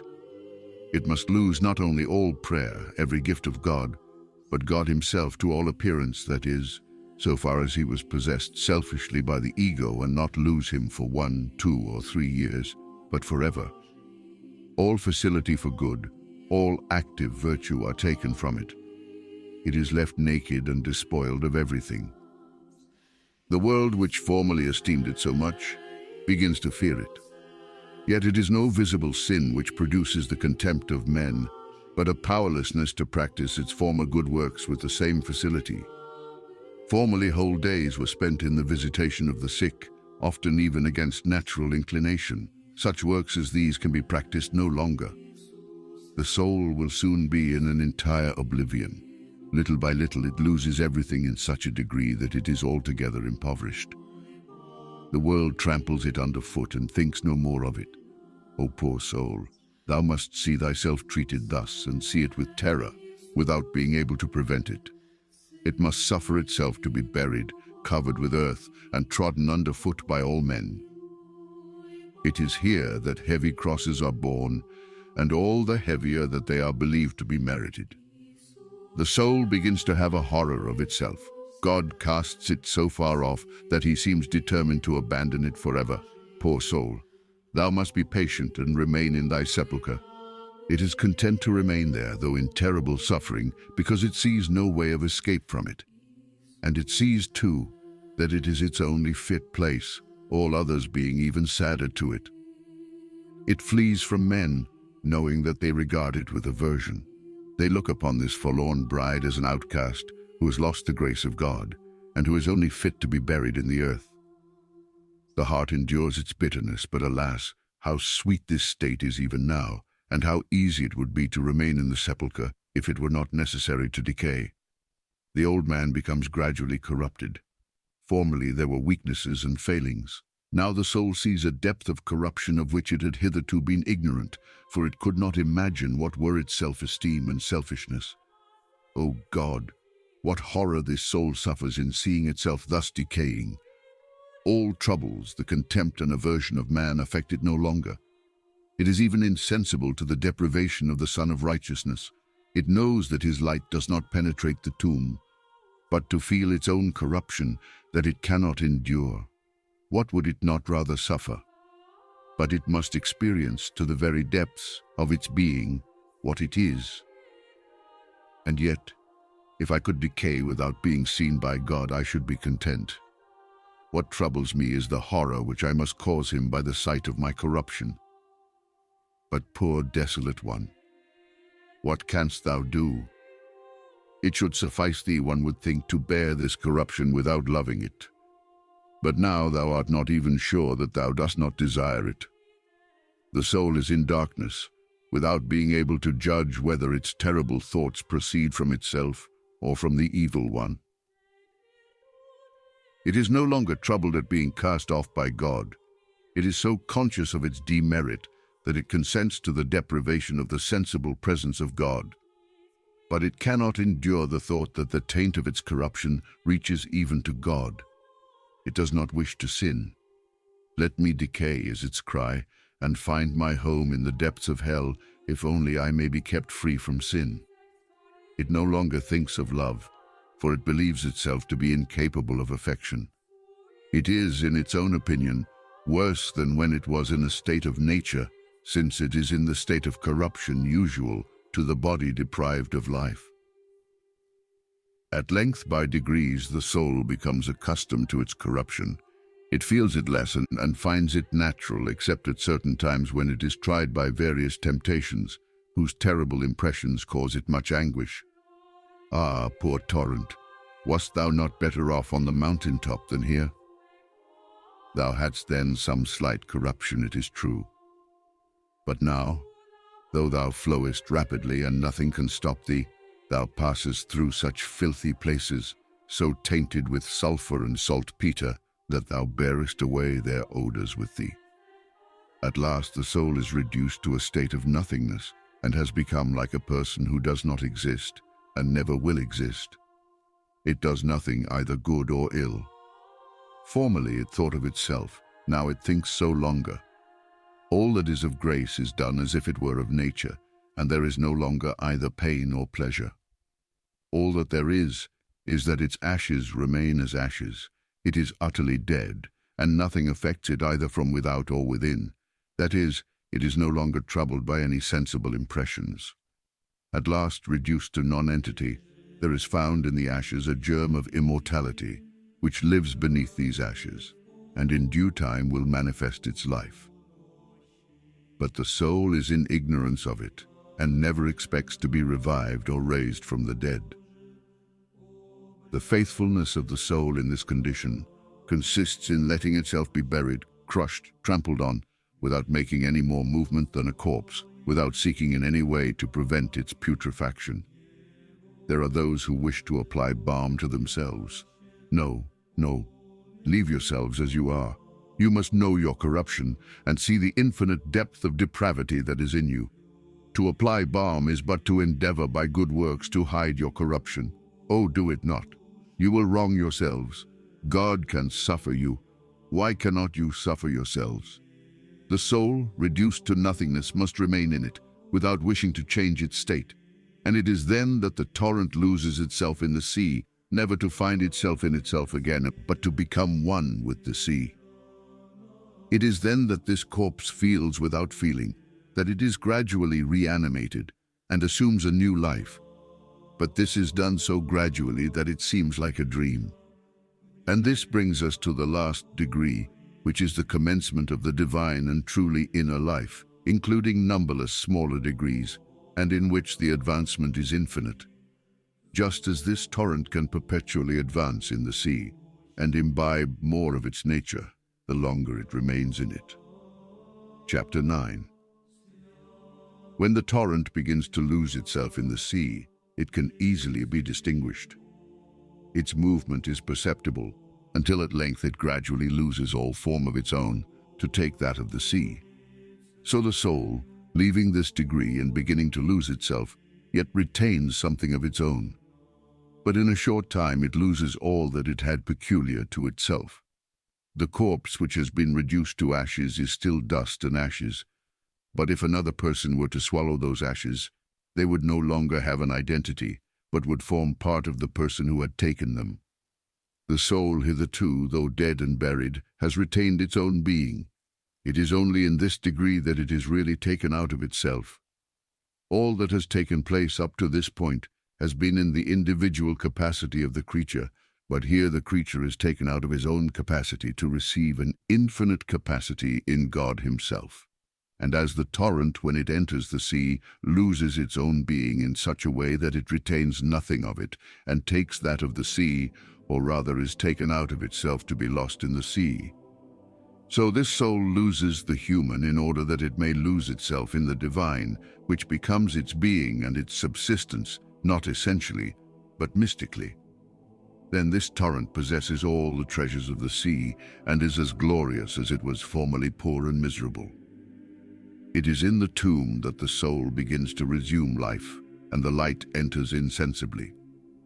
Then it can be truly said that the people which sat in darkness saw great light, and to them which sat in the region and shadow of death light is sprung up. Matter 4.16. There is a beautiful figure of this resurrection in Ezekiel, chapter 37, where the dry bones gradually assume life. And then there is that other passage, "The hour is coming, and now is, when the dead shall hear the voice of the Son of God, and they that hear shall live." John 5.25.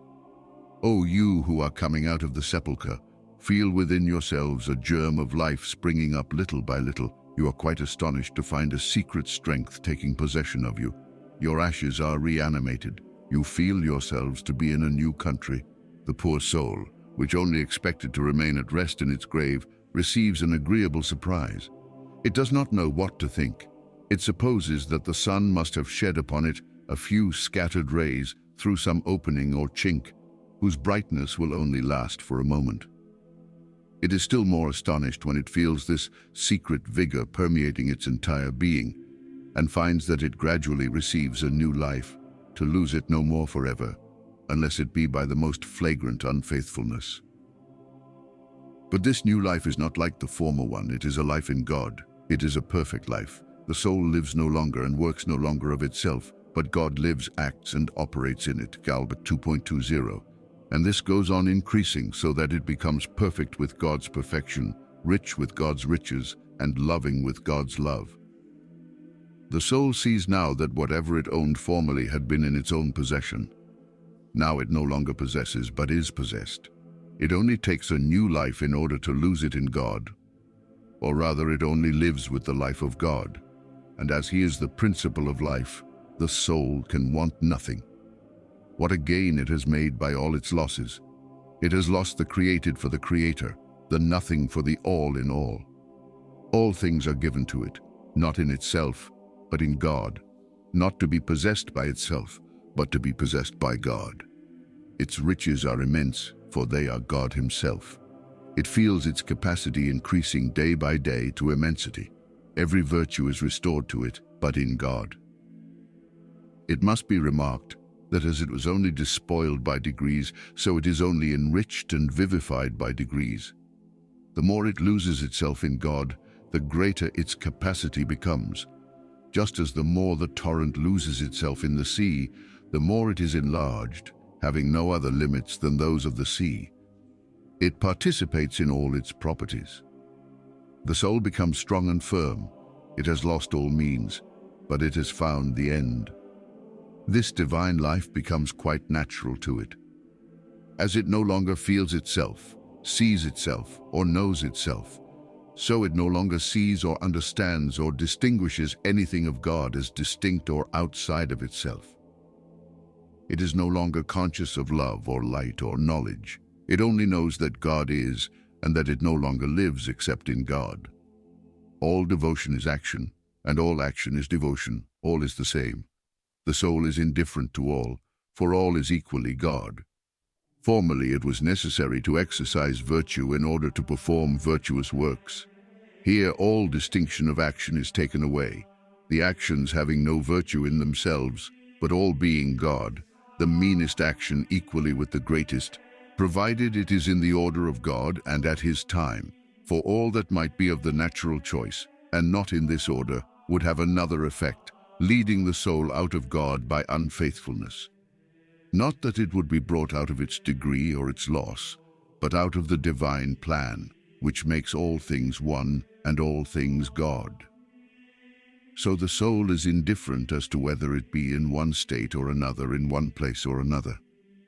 All is the same to it, and it lets itself be carried along naturally.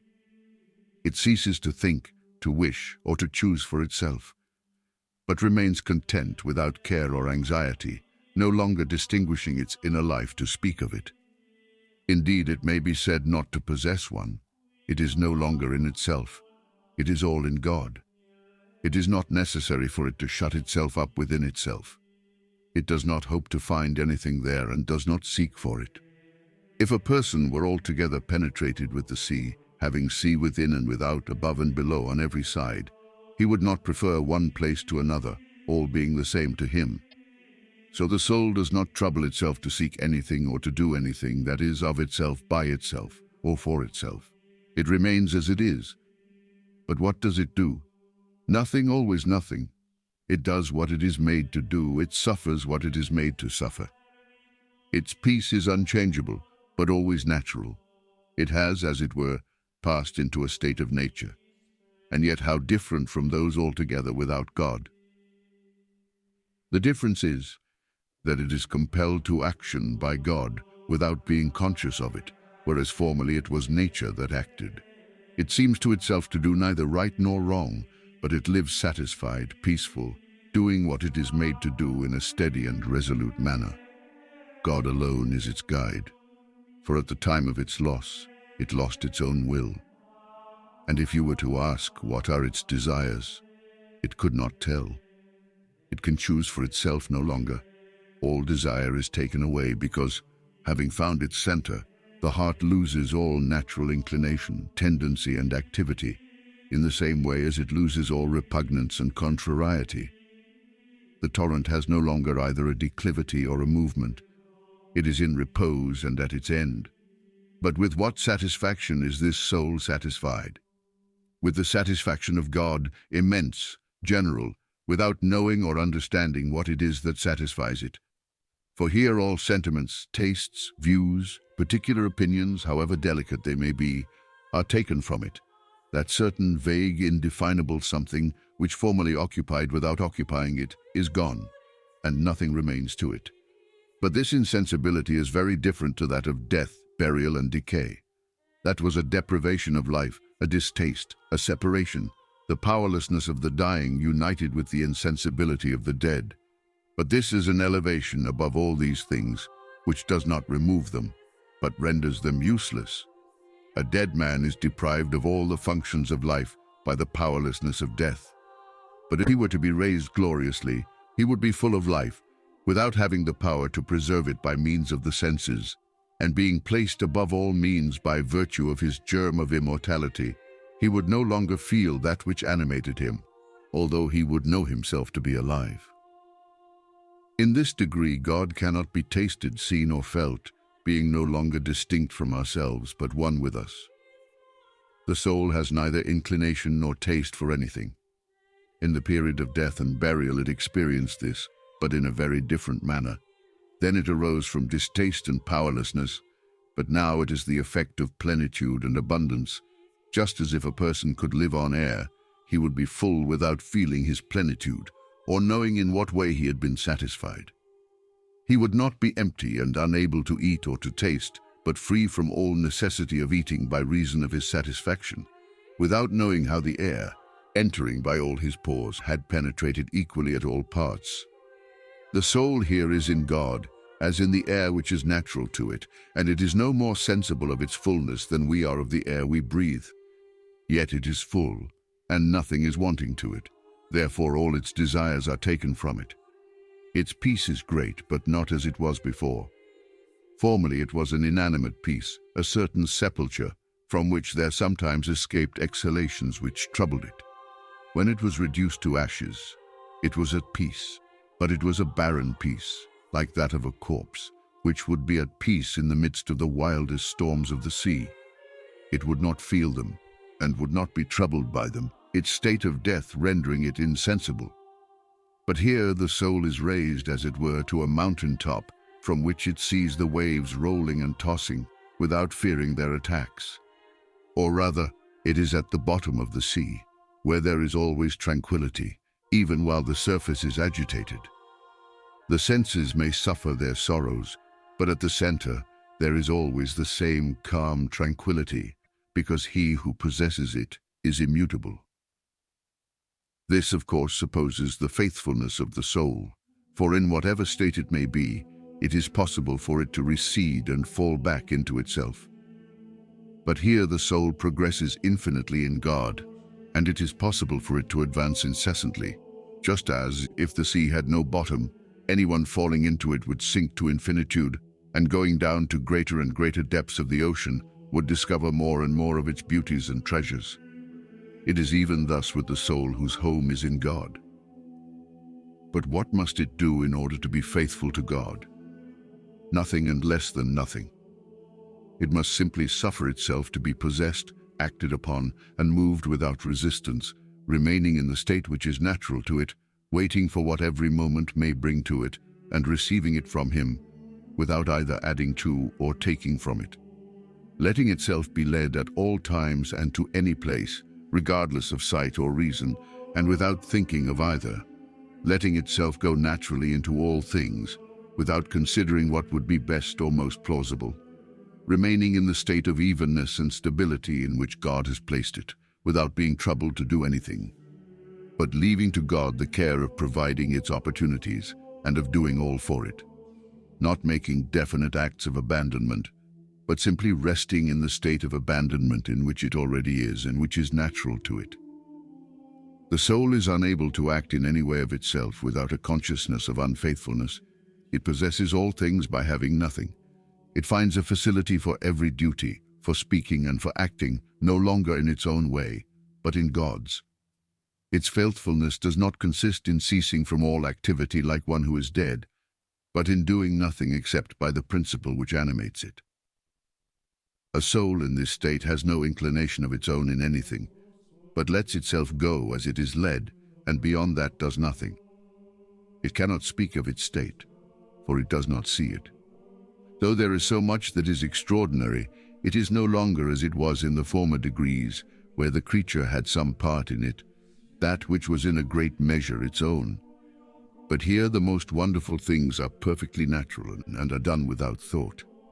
It is the same principle that gives life to the soul which acts in it and through it. It has a sovereign power over the hearts of those around it, but not of itself. As nothing belongs to it, it can make no reserves. And if it can say nothing of a state so divine, it is not because it fears vanity, for that no longer exists. It is rather because what it has, while possessing nothing, passes all expression by its extreme simplicity and purity. Not that there are not many things which are but the accessories of this condition, and not the center, of which it can easily speak. These accessories are like the crumbs which fall from the eternal feast of which the soul begins to partake in time. They are but the sparks which prove the existence of a furnace of fire and flame. But it is impossible to speak of the principle in the end, because only so much can be imparted as God is pleased to give at the moment, to be either written or spoken. It may be asked, is the soul unconscious of its faults, or does it commit none? It does commit them, and is more conscious of them than ever, especially in the commencement of its new life.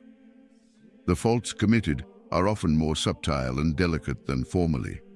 The soul knows them better because its eyes are open, but it is not troubled by them and can do nothing to rid itself of them. It is true that when it has been guilty of unfaithfulness or sin, it is sensible of a certain cloud, but it passes over without the soul itself doing anything to dispel it or to cleanse itself, apart from which any effort it might make would be useless and would only serve to increase its impurity, so that it would be deeply sensible that the second stain was worse than the first. It is not a question of returning to God, because a return presupposes a departure, and if we are in God, we have but to abide in Him. Just as, when there arises a little cloud in the middle region of air, if the wind blows, it moves the clouds, but does not dissipate them. If, on the contrary, the sun shines forth, they will soon be dispelled. The more subtle and delicate the clouds are, the more quickly they will be dissipated. Oh, if we had sufficient fidelity never to look at ourselves, what progress might we not make? Our sights of ourselves resemble certain plants in the sea, which, just so long as their support lasts, prevent bodies from falling.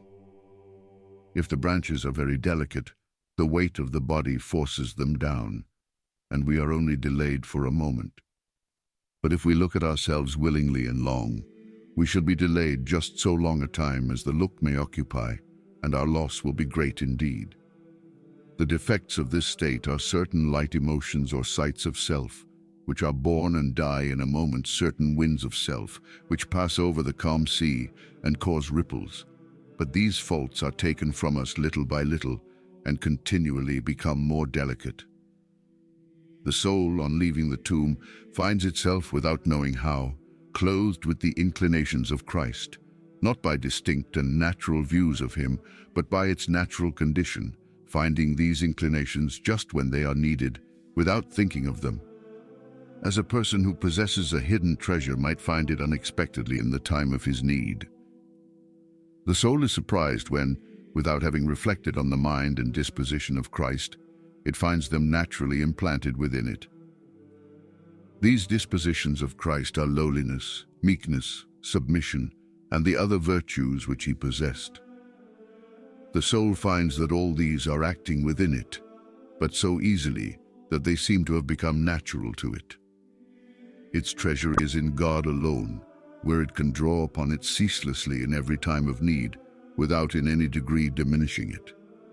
It is then that it really puts on Jesus Christ, Romans 13.14. And it is henceforth he who acts, speaks, moves in the soul, the Lord Jesus Christ being its moving principle. Now those around it do not inconvenience it. The heart is enlarged to contain them. It desires neither activity nor retreat, but only to be each moment what God makes it to be.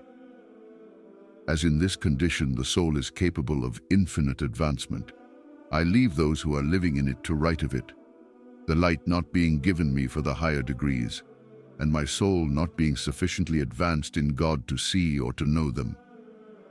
All that I shall add is that it is easy to see by the length of the road necessary to be taken in order to arrive at God, that the end is not so soon attained as we are apt to imagine, and that even the most spiritual and enlightened mistake the consummation of the passive way of light and love for the end of this one, when in reality it is but the commencement.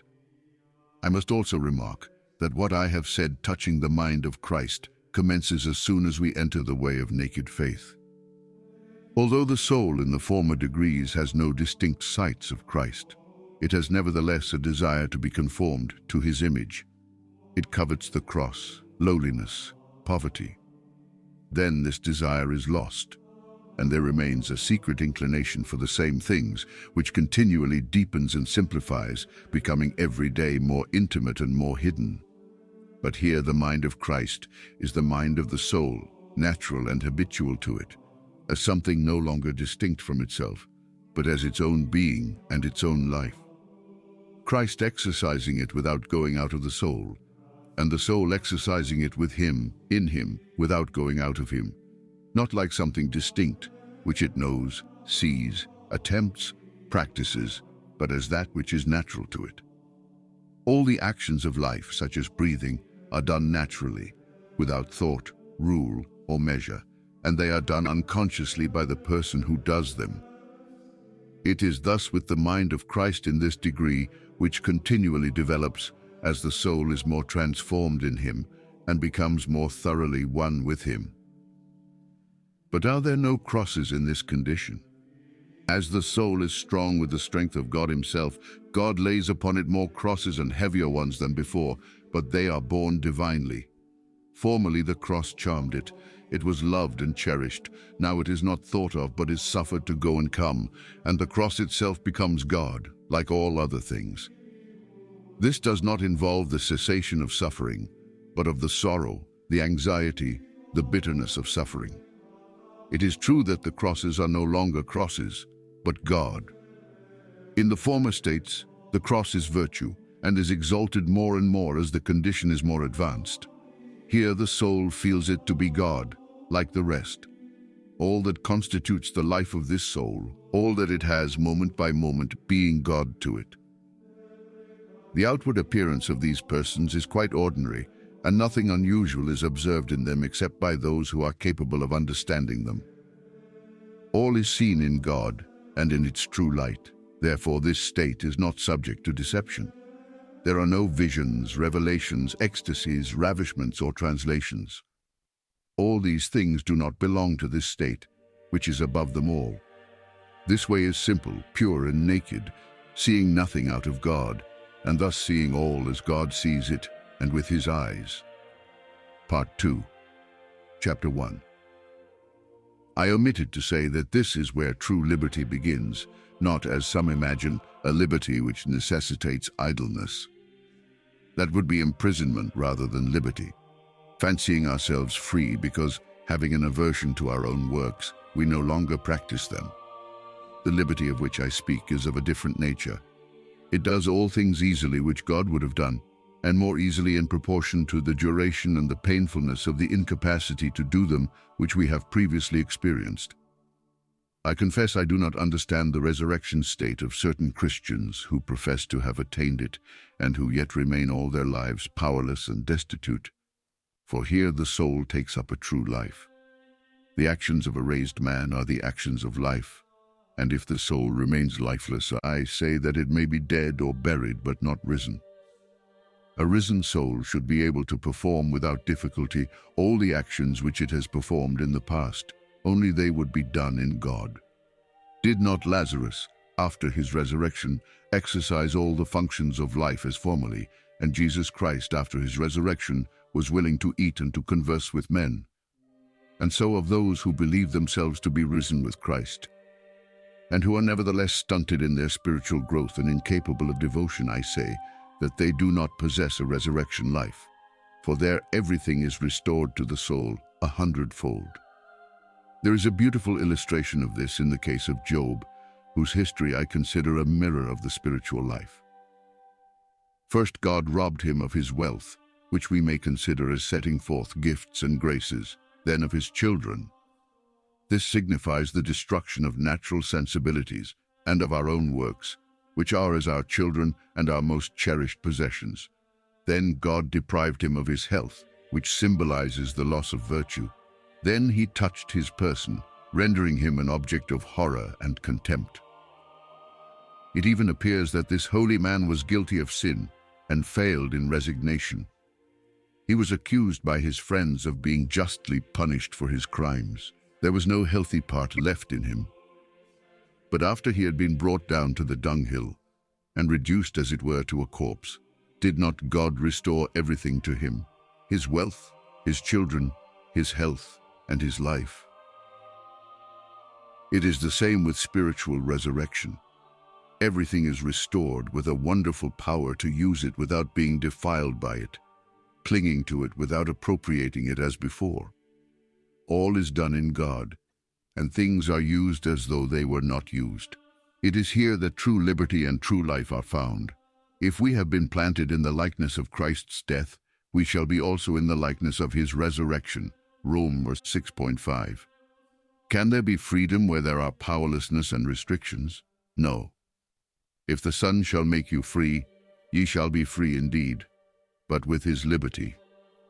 This is where true liberty begins. Nothing that God desires is difficult to us or costs us anything. And if a person is called to preach, to instruct, etc., he does it with a marvelous facility, without the necessity of preparing a discourse, being well able to practice what Jesus commanded his disciples. Take no thought how or what ye shall speak, for I will give you a mouth and wisdom which all your adversaries shall not be able to gainsay nor resist. Matthew 10:19, Luke 21:15. This is not given till after an experience of powerlessness, and the deeper that experience has been, the greater is the liberty. But it is useless to endeavor to force ourselves into this condition, for as God would not be the source, we should not realize the desired results. It may well be said of this risen life that all good things are given with it. In this state, the soul cannot practice the virtues as virtues. It is not even conscious of them. But all the virtues have become so habitual to it that it practices them naturally, almost instinctively. When it hears others speak of deep humiliation, it is surprised to find that it experiences nothing of the kind.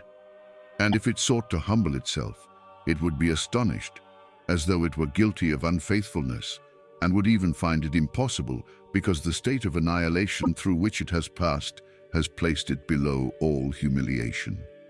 For in order to be humbled, we must be something, and nothingness cannot be brought lower.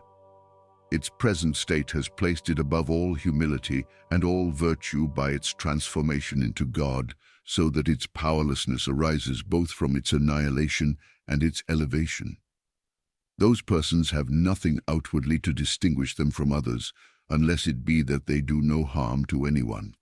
For so far as the exterior is concerned, they are very ordinary, and therefore do not attract observation, but live in a state of quiet rest, free from all care and anxiety.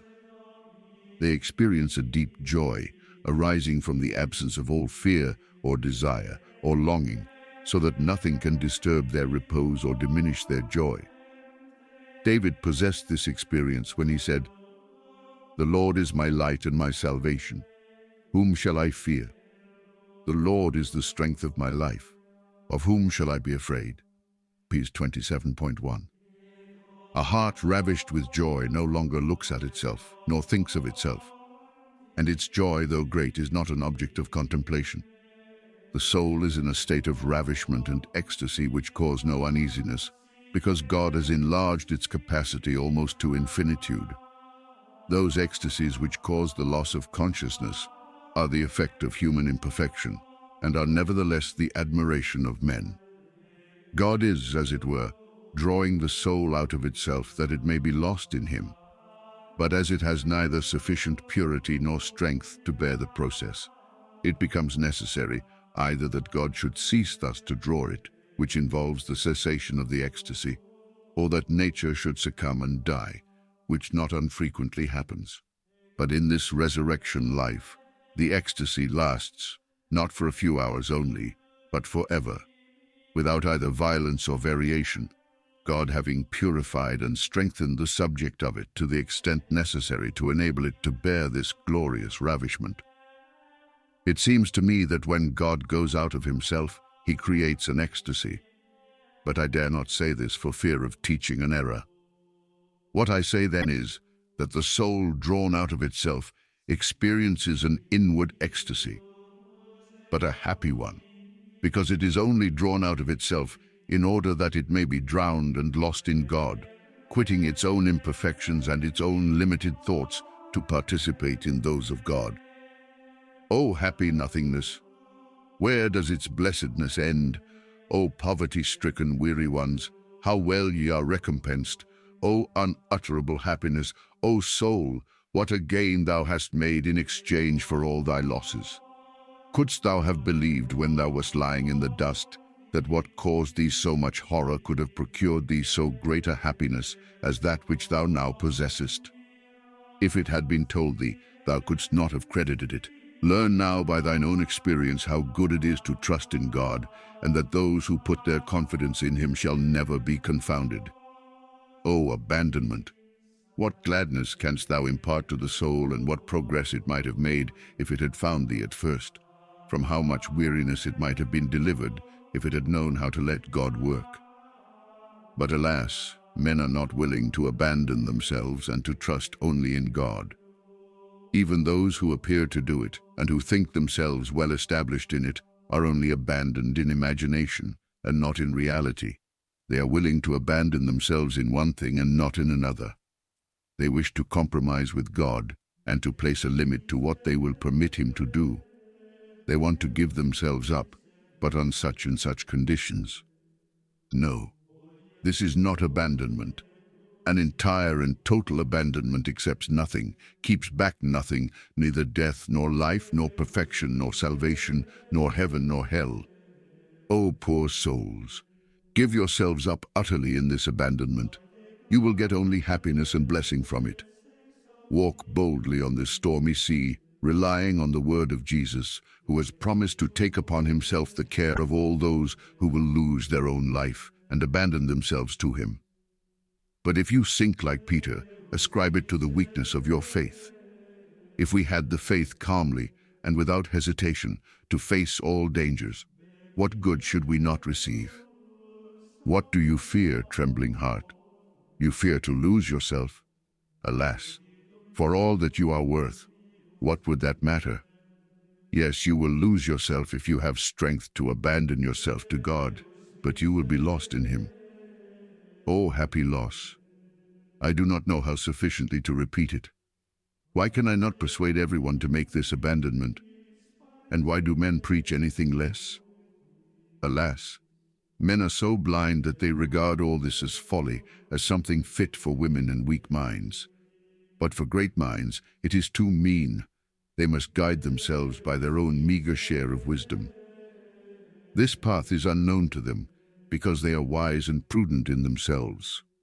But it is revealed to babes who can suffer self to be annihilated, and who are willing to be moved by God at his pleasure, leaving him to do with them as he will, without resistance, without considering what others will say.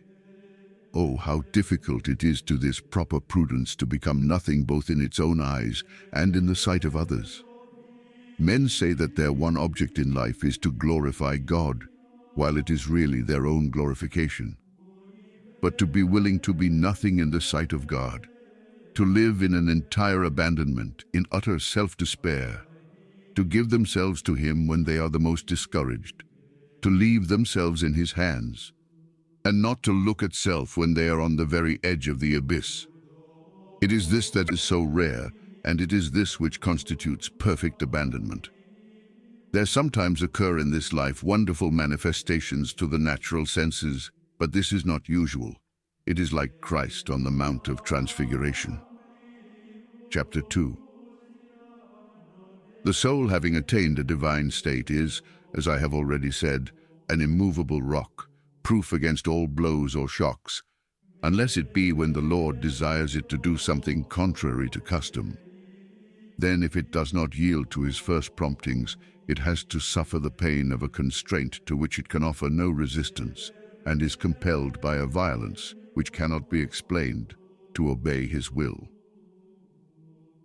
It is impossible to tell the strange proofs to which God subjects the hearts which are perfectly abandoned, and which offer no resistance to him in anything. Neither, if I could speak of them, should I be understood. All that I can say is that he does not leave them the shadow of anything that could be named, either in God or out of God. And he so raises them above all by the loss of all, that nothing less than God himself, either in earth or heaven, can stop them. Nothing can harm them, because there is no longer anything hurtful for them, by reason of their union with God, which, in associating with sinners, contracts no defilement because of its essential purity. This is more real than I can express.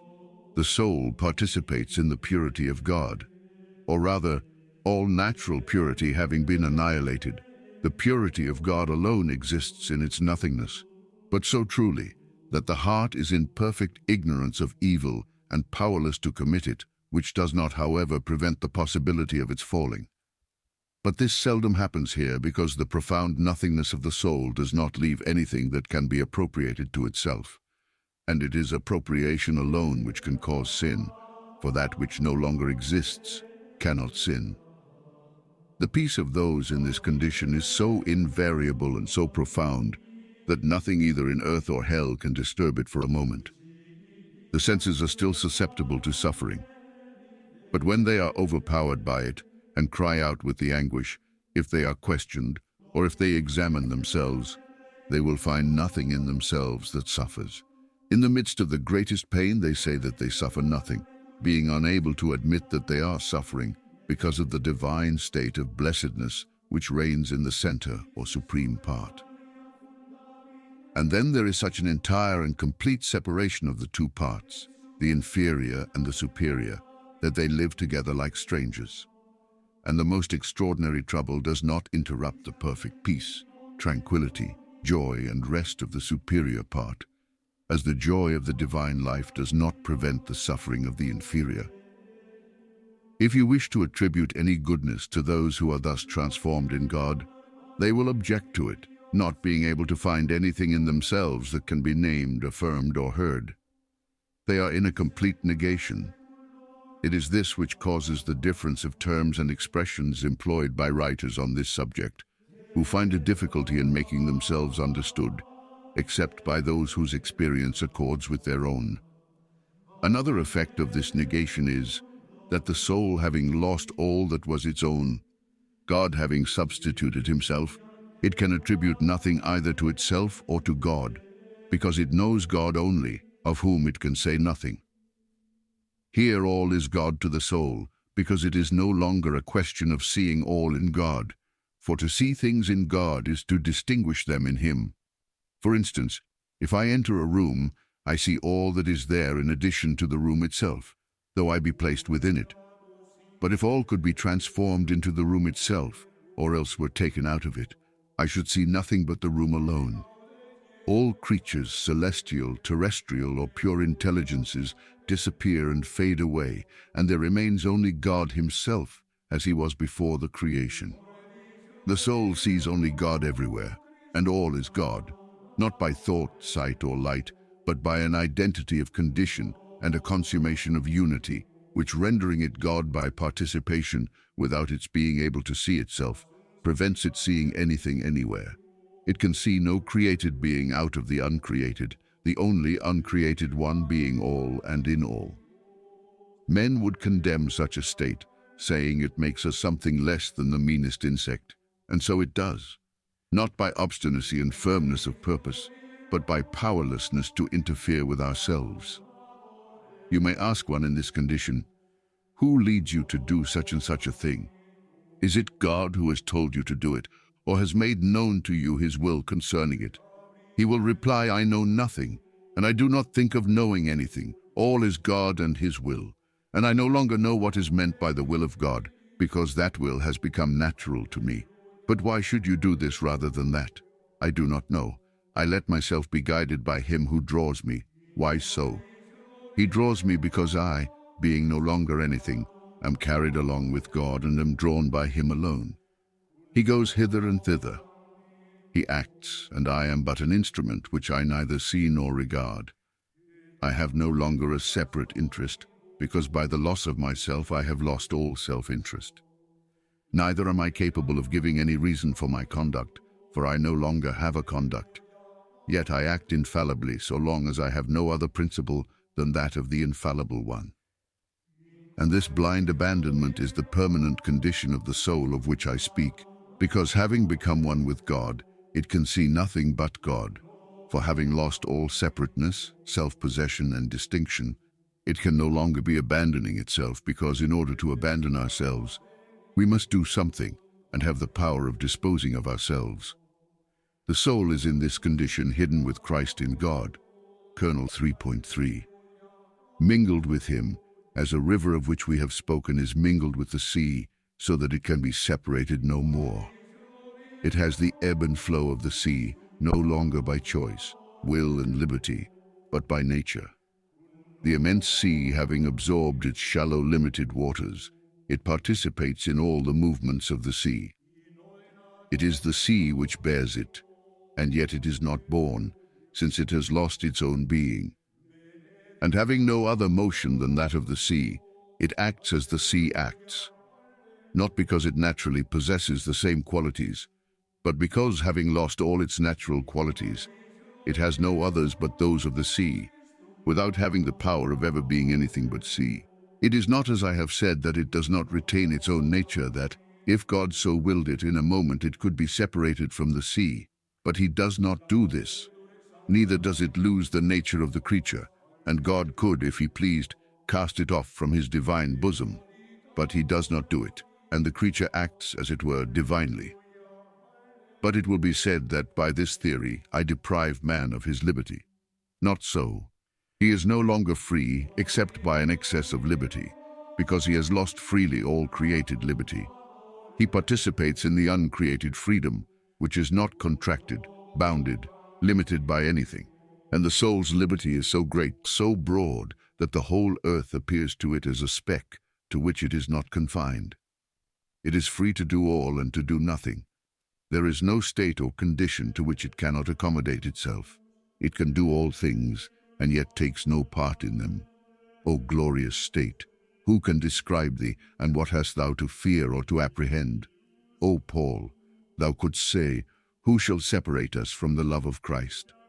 I am persuaded, says the great apostle, that neither death, nor life, nor angels, nor principalities, nor powers, nor things present, nor things to come, nor height, nor depth, nor any other creature, shall be able to separate us from the love of God, which is in Christ Jesus our Lord.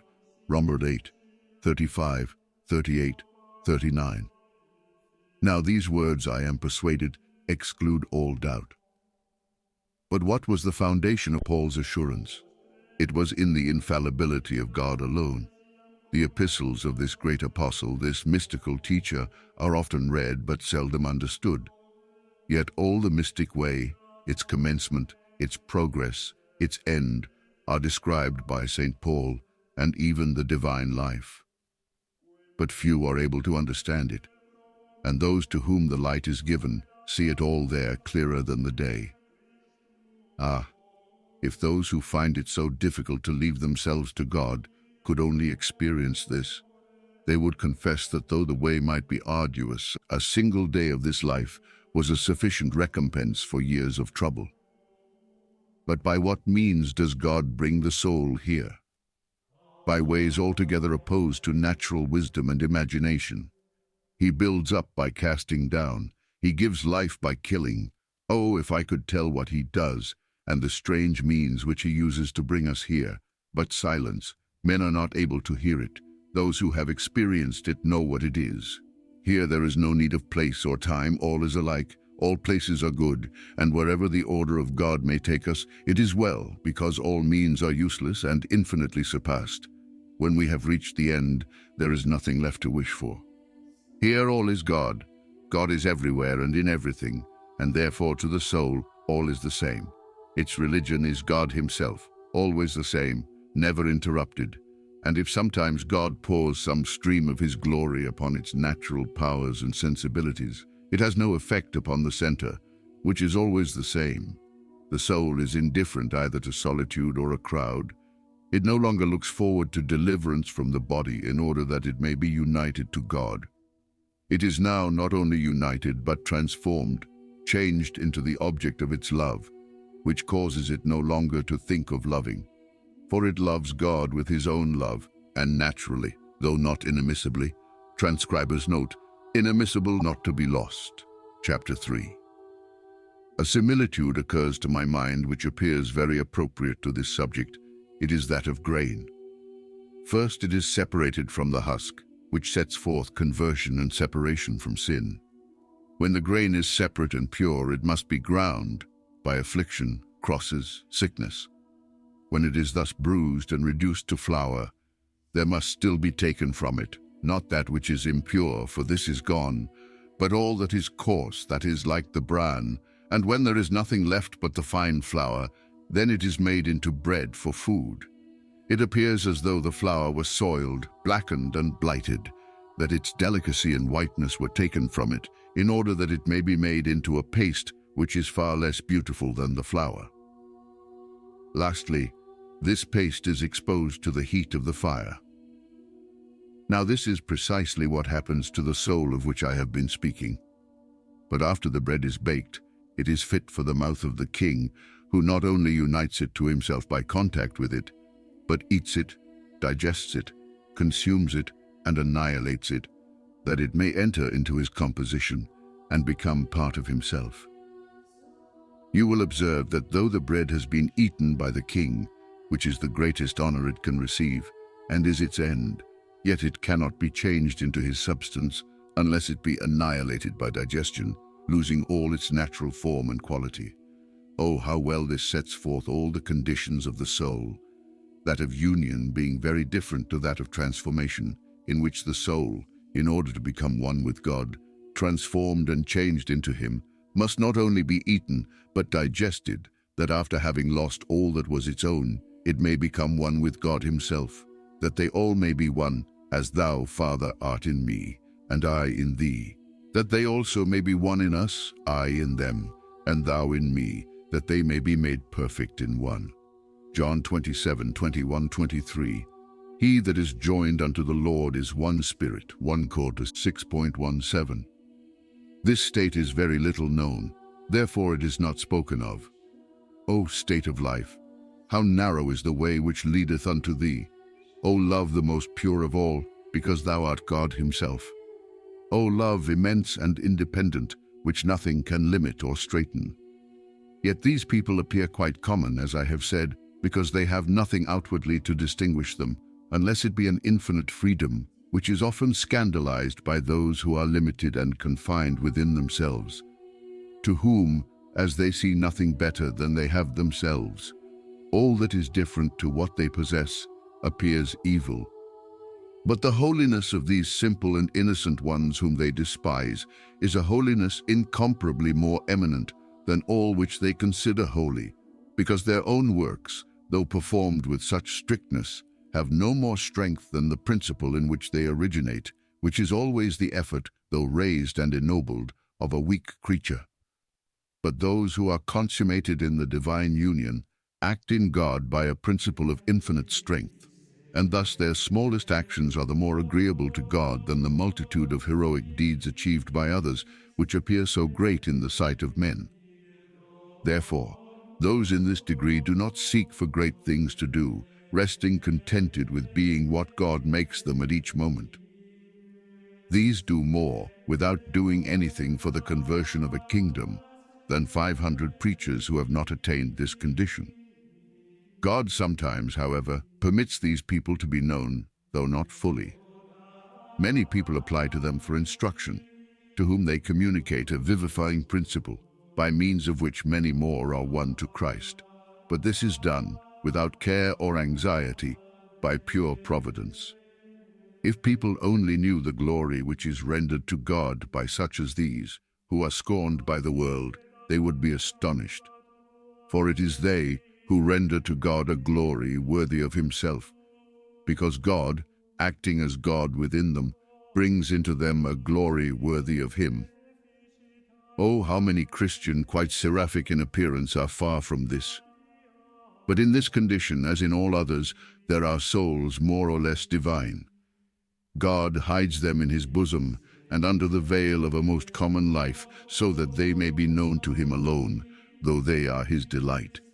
Here the secrets of God, in himself and in the hearts of those in whom he dwells, are revealed, not by word, sight, or light, but by the science of God, which abides in him. And when such people have to write or speak, they are themselves astonished to find that all flows from a divine center, without their having been aware that they possessed such treasures. They find themselves in a profound science, without memory or recollection, like an inestimable treasure, which is unobserved until there is a necessity for its manifestation, and it is in the manifestation to others that they find the revelation to themselves. When they write, they are astonished to find themselves writing of things with which they neither knew nor believed themselves to be acquainted, although as they write, they cannot doubt their apprehension of them. It is not so with other Christians. Their light precedes their experience, as a person sees from afar the things which he does not possess, and describes what he has seen, known, heard, etc. But these are persons who hold a treasure within themselves, which they do not see until after the manifestation, although it is in their possession. Yet after all, this does not well express the idea which I wish to convey.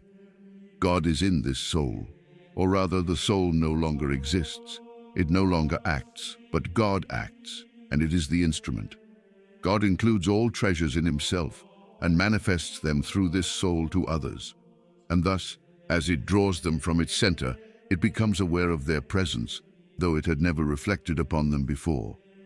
I am sure that any who have attained this degree will enter into my meaning and will easily distinguish the difference between the states I have described. Those whom I mentioned first see things and enjoy them as we enjoy the sun. But the others have become one with the sun itself, which does not enjoy nor reflect upon its own light. This condition is permanent, and its only vicissitude, so far as its center is concerned, is a greater advancement in God.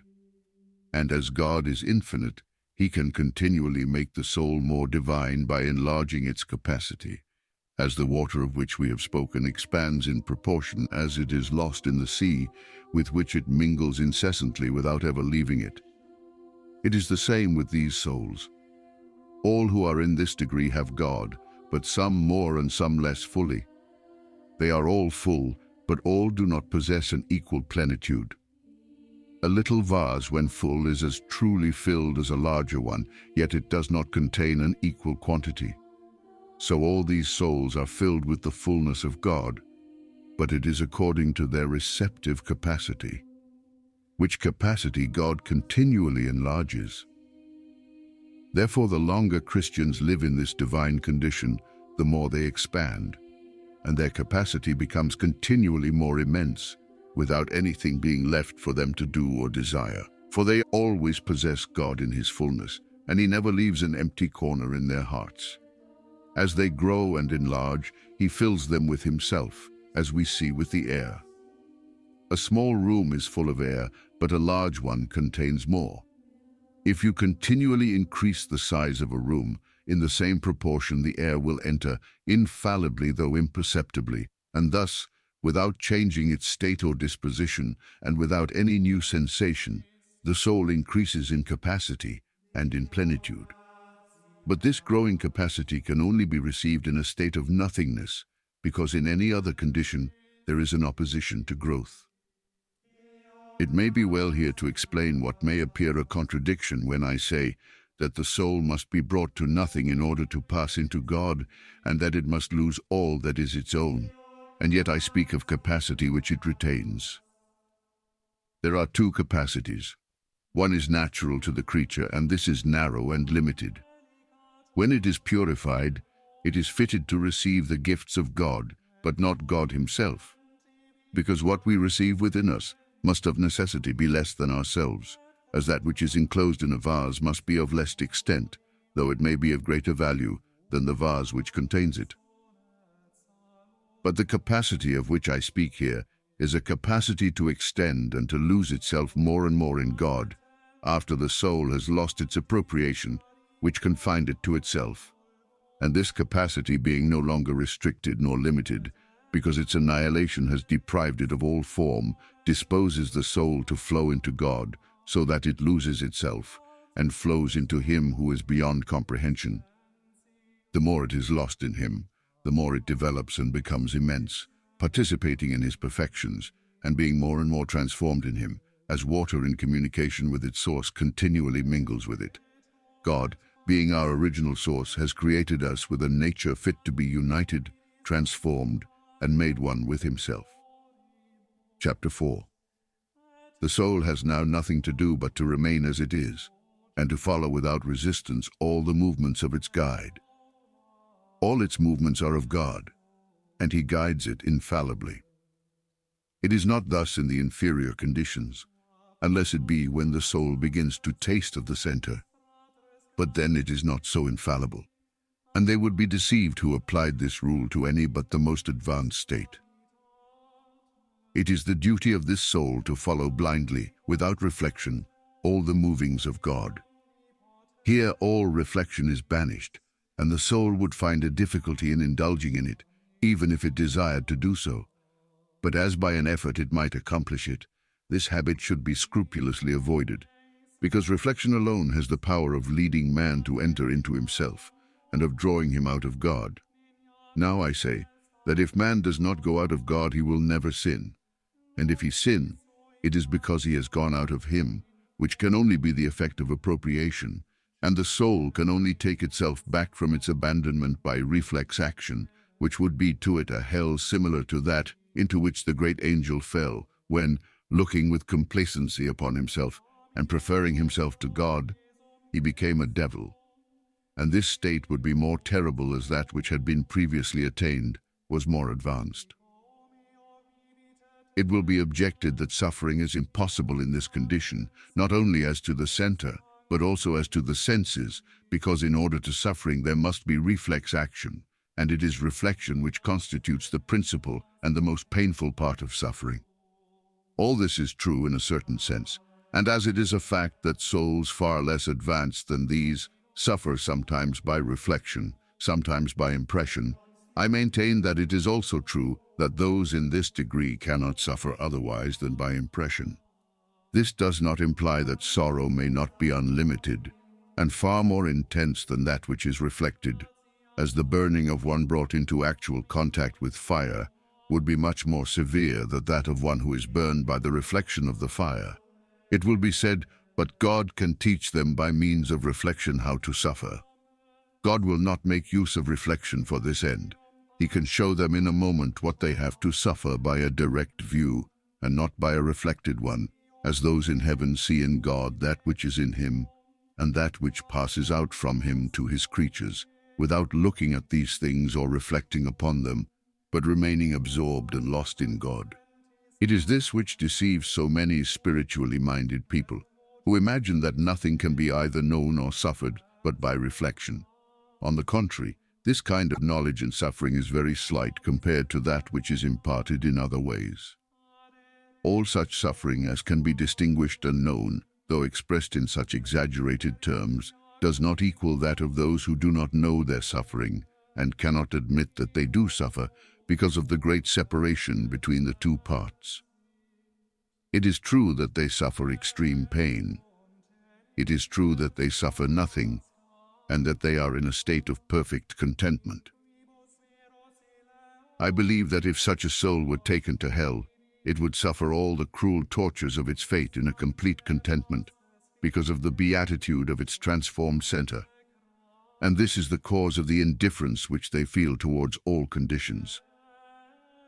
As I have said, this does not prevent their experiencing the extremity of suffering, as the extremity of suffering does not hinder their perfect happiness. Those who have experienced it will be well able to understand me. It is not here as in the passive state of love. There the soul is filled with a love of suffering and of the good pleasure of God. Here it is a loss of the will in God by a state of deification where all is God without its being recognized as such. The soul is established by its condition in its sovereign, unchangeable good. It is in a perfect beatitude, where nothing can cross its perfect happiness, which is rendered its permanent condition. For many possess it temporarily or know it temporarily before it becomes their permanent condition. God gives first the knowledge of the condition, then a desire for it. Then he gives it confusedly and indistinctly, and lastly, he makes it a normal condition and establishes the soul in it forever. It will be said that when once the soul is established in this condition, nothing more can be done for it. It is just the reverse. There is always an infinitude to be done on the part of God, not on that of the creature. God does not make the life divine all at once, but by degrees. Then, as I have said, he enlarges the capacity of the soul and can continually deify it more and more, God being an unfathomable depth. O Lord, how great is thy goodness, which thou hast laid up for them that fear thee. Ps 31.19.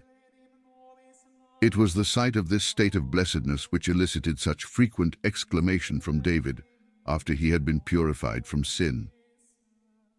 But in conclusion, I say that these persons cannot be troubled by sin, because although they hate it infinitely, they no longer suffer from it, seeing it as God sees it. And though, if it were necessary, they would give their lives to prevent the commission of a single sin, if God so willed it, they are without action, without desire, without inclination, without choice, without impatience, in a state of complete death, seeing things only as God sees them, and judging them only with God's judgment.